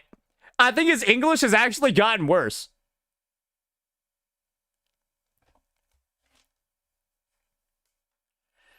Guys, oh man. Now I see what's going on. I can just sit here. I've basically been holding my dick for the last 30 minutes, and people are still here. Probably because... Go watch Zzz's. What the fuck? How have I... What? I'm not even doing anything. Go watch Zzz's, bro. Surely, like, isn't that the exciting thing going on right now? Bro, go watch Zenless Zone Zero. I haven't been doing anything. I am Zenless Zone Zero.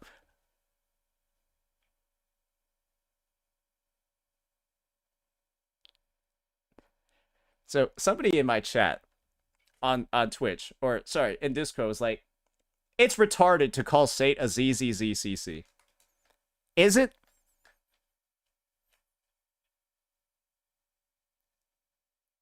Is it really inaccurate to call me a ZZZCC? Where I can just, off rip, enter the category after a fucking 2-month break and pull this.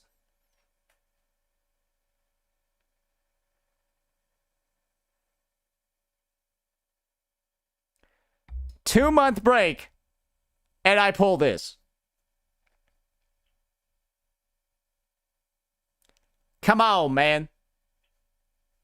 Come on. So we're threatening chat now. Where did you get the impression that I was threatening chat? What was the threat, and where is it? What are we talking about here? What's the threat? I'm confused. What do you feel threatened by? I'm confused.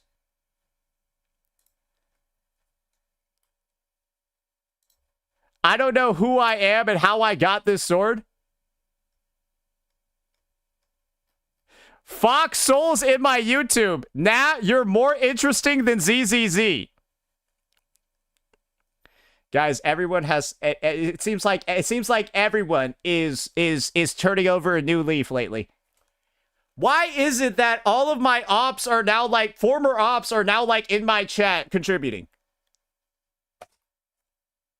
Why are all my former ops now suddenly in my chat? Isn't he the guy that did some crazy... Well, this is the crazy thing. He never actually revealed anything. Gacha Smack's mod did.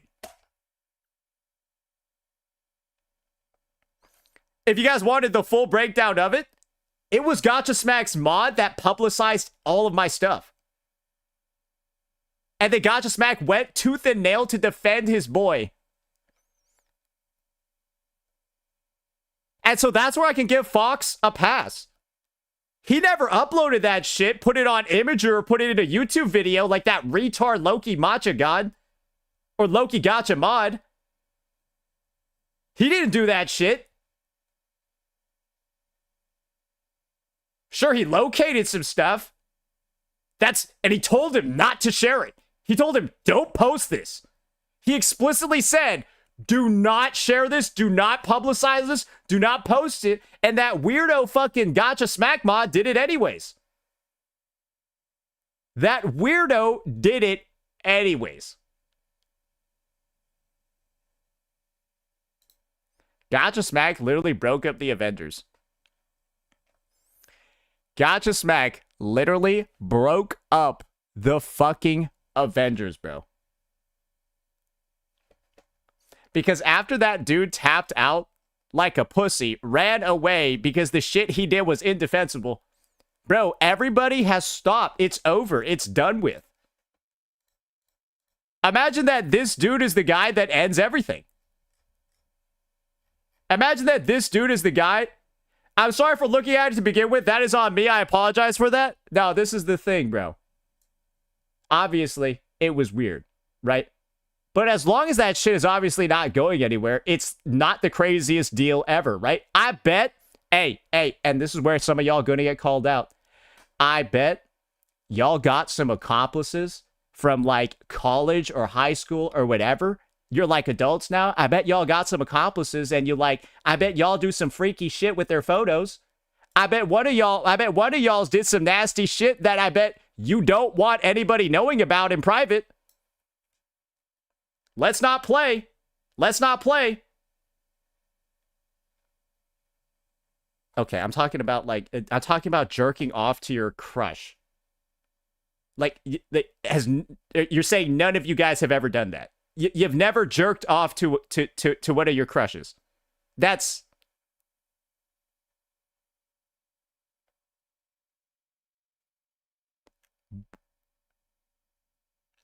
What?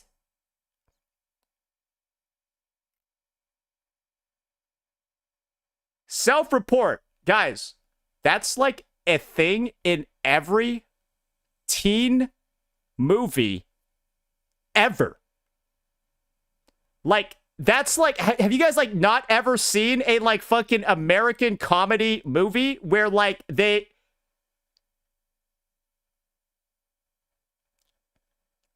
Okay, I see. We have a bunch of Puritans in here that are gonna LARP that they never went through puberty.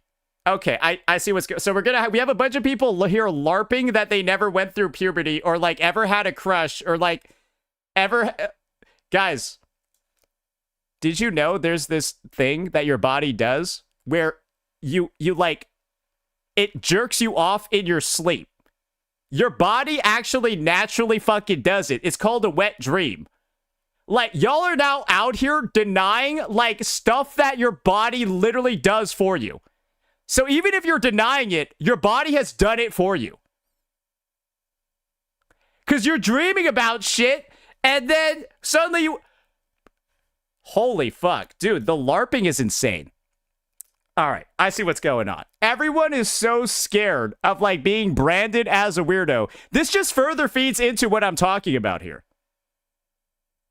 I hope you recognize that, right? The fact that there are so many people, like, trying to openly deny basic stuff like this, it's like Sigma LARPers, right? It's feeding into exactly the type of dynamic that I'm talking about. Where you really don't want people to find this stuff out. You would hate for people to know any of this. And so, at the mere mention of it, something that you know everyone has done, because their body would do it for them if they haven't, you're saying it doesn't. Bro, this is like girls saying they don't poop. This is like girls saying they don't pee, fart, or poo. Nobody believes you, bro. Nobody believes you, bro.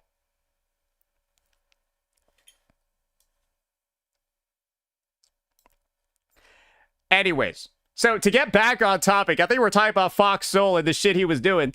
It's like, once it's publicized that that's what you're doing, it's giga bad. Right? It's giga bad.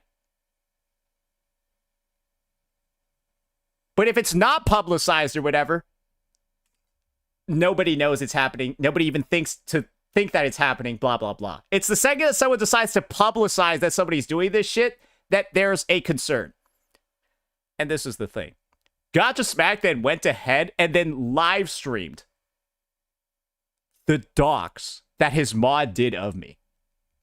2 days in a row. Gacha Smack just decided to live stream all those photos, live stream all those findings, and shit like that. And that is what this dude, Gacha Smack, is known for. Literally digging through like my old social media and then displaying it to like his entire chat and then like trying to like clown on me and shit for like fucking shit that's like almost a decade old. Bro, it's hella weird, right? Super fucking weird to be doing that shit. So weird to think about that somebody would do that. And remember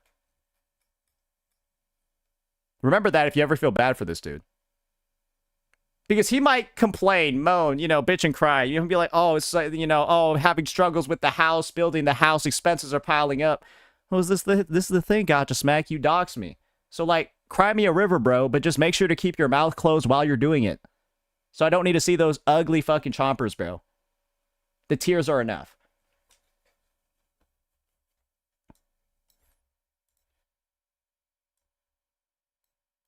So I don't feel sorry.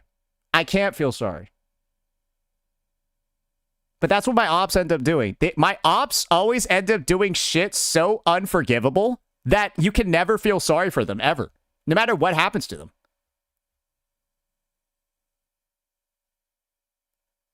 And yeah, maybe instead of a new house, he should get a new set of teeth. I'm going to be honest. I think one would be a better investment than the other.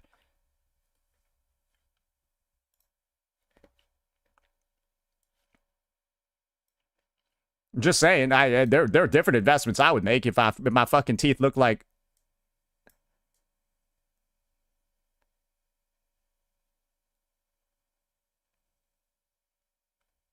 fucking tectonic eruption, bro.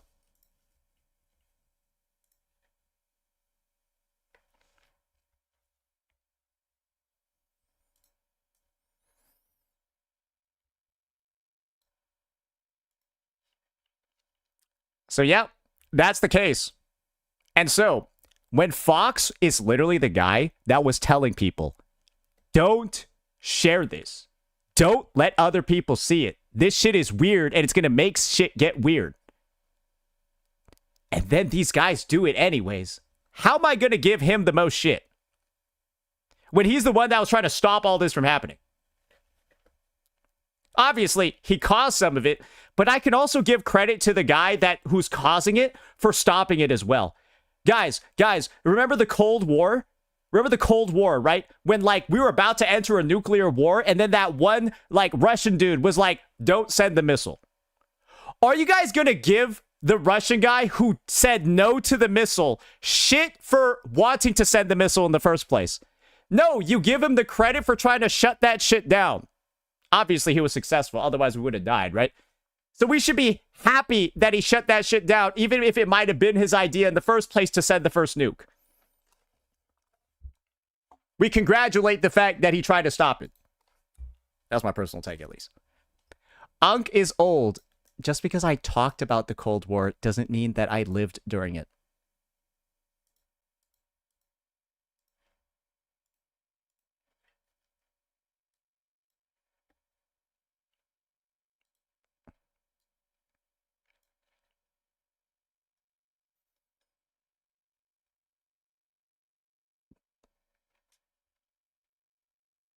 Okay, alrighty. You're getting a timeout for that one, buddy.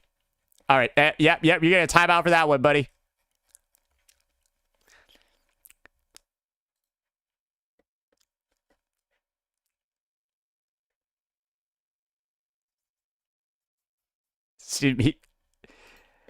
Oh, Jesus Christ. Oh, Jesus Christ. It's no big deal. We were making that was a dumb joke. That was a dumb joke because we were talking about history. Yeah, no, that was a dumb one. Obviously, it was giga sarcastic. It was one of the most giga sarcastic messages you've ever read, but it was just like you could replace the now with everything, and you would be like, obviously, this guy is not serious about it, but it was just it's stupid. It's stupid. People too sensitive? Well, that's one of the reasons for why. But it's also like you could make that joke for a bunch of other things. You could make that joke with a bunch of other people. And then it's like fine. Like if you said Stalin, even though he's like equally as bad, it's like suddenly okay. You know what I mean? It's like we forget that Stalin was not a good dude either. But, like, you could replace it with Stalin, and then suddenly the statement's okay to say. Don't you think that's like a little bit crazy? That is like a little bit nuts, isn't it? You could say Stalin, you could say like fucking, like, you could say a bunch of like bad dictators. Bro, you could say like fucking Mao Zedong, like, bro, you could say so many people. And then it's an okay statement to make. It's strange, isn't it? Right? Depends on where. Exactly, right?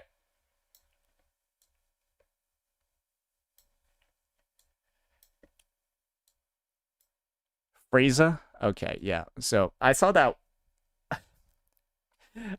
one thing about Frieza where like there was like this Asian dude cosplaying him. And then they were like, yo, should I just say the thing? And then he's like Frieza. You know how Frieza has like that, hello, monkeys, right? Like Frieza has like that line. And then like the dude says that and there's like a bunch of black people at the party. And they all like turn around and look at him. Yeah, then he like runs out. Yeah, no.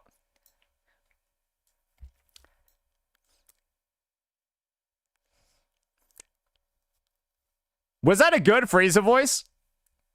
I don't practice that one. But was that a good Frieza voice? That's like the first time I've ever done that one before.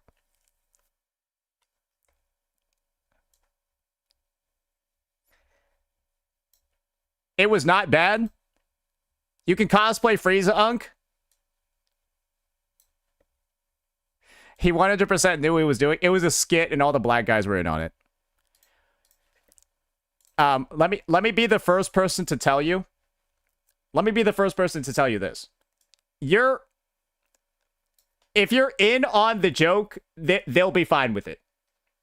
That's the point, because they're the guys that call each other the N-word all the time. Like that inherently is like they're all in on the joke, and so if you're in on it too, nobody usually cares. That's just what can I say when they say it to each other? like you know what I mean? Like surely, like obviously the word itself is not banned. It depends on who's saying it and the context.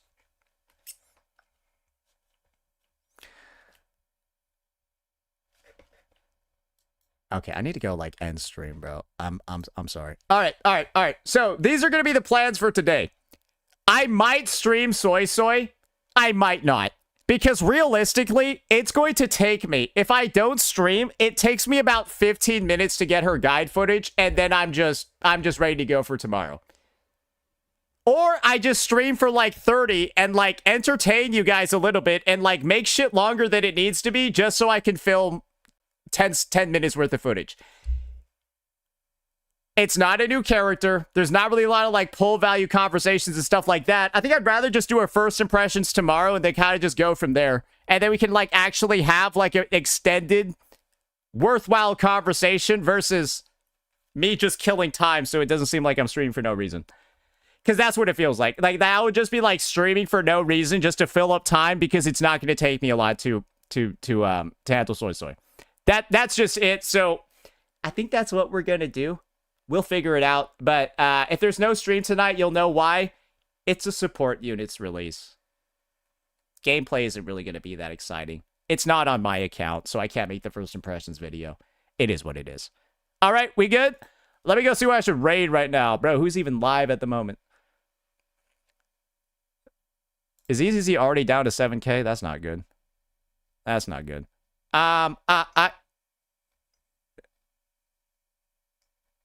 Bro, who's in this category? Wait, no, I guess... You know what? You guys should just be happy. You know, I realize Zzz'S players stopped asking me to change the category because they're happy I'm there. This shit looks dead. What? Why does it look like that?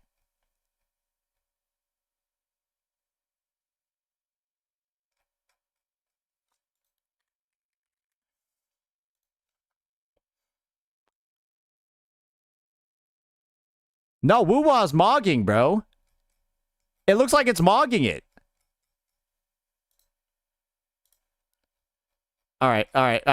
Yeah, actually, I think rating a small Zzz's streamer with my super toxic and Wuwa shield chat is one of the worst ideas ever. Where's Razor? Where's anyone, bro? I don't see anybody fucking online, bro. What is this shit? Nah, this shit's dead as hell. Damn, y'all done fucked up the ante. Who the fuck are these people?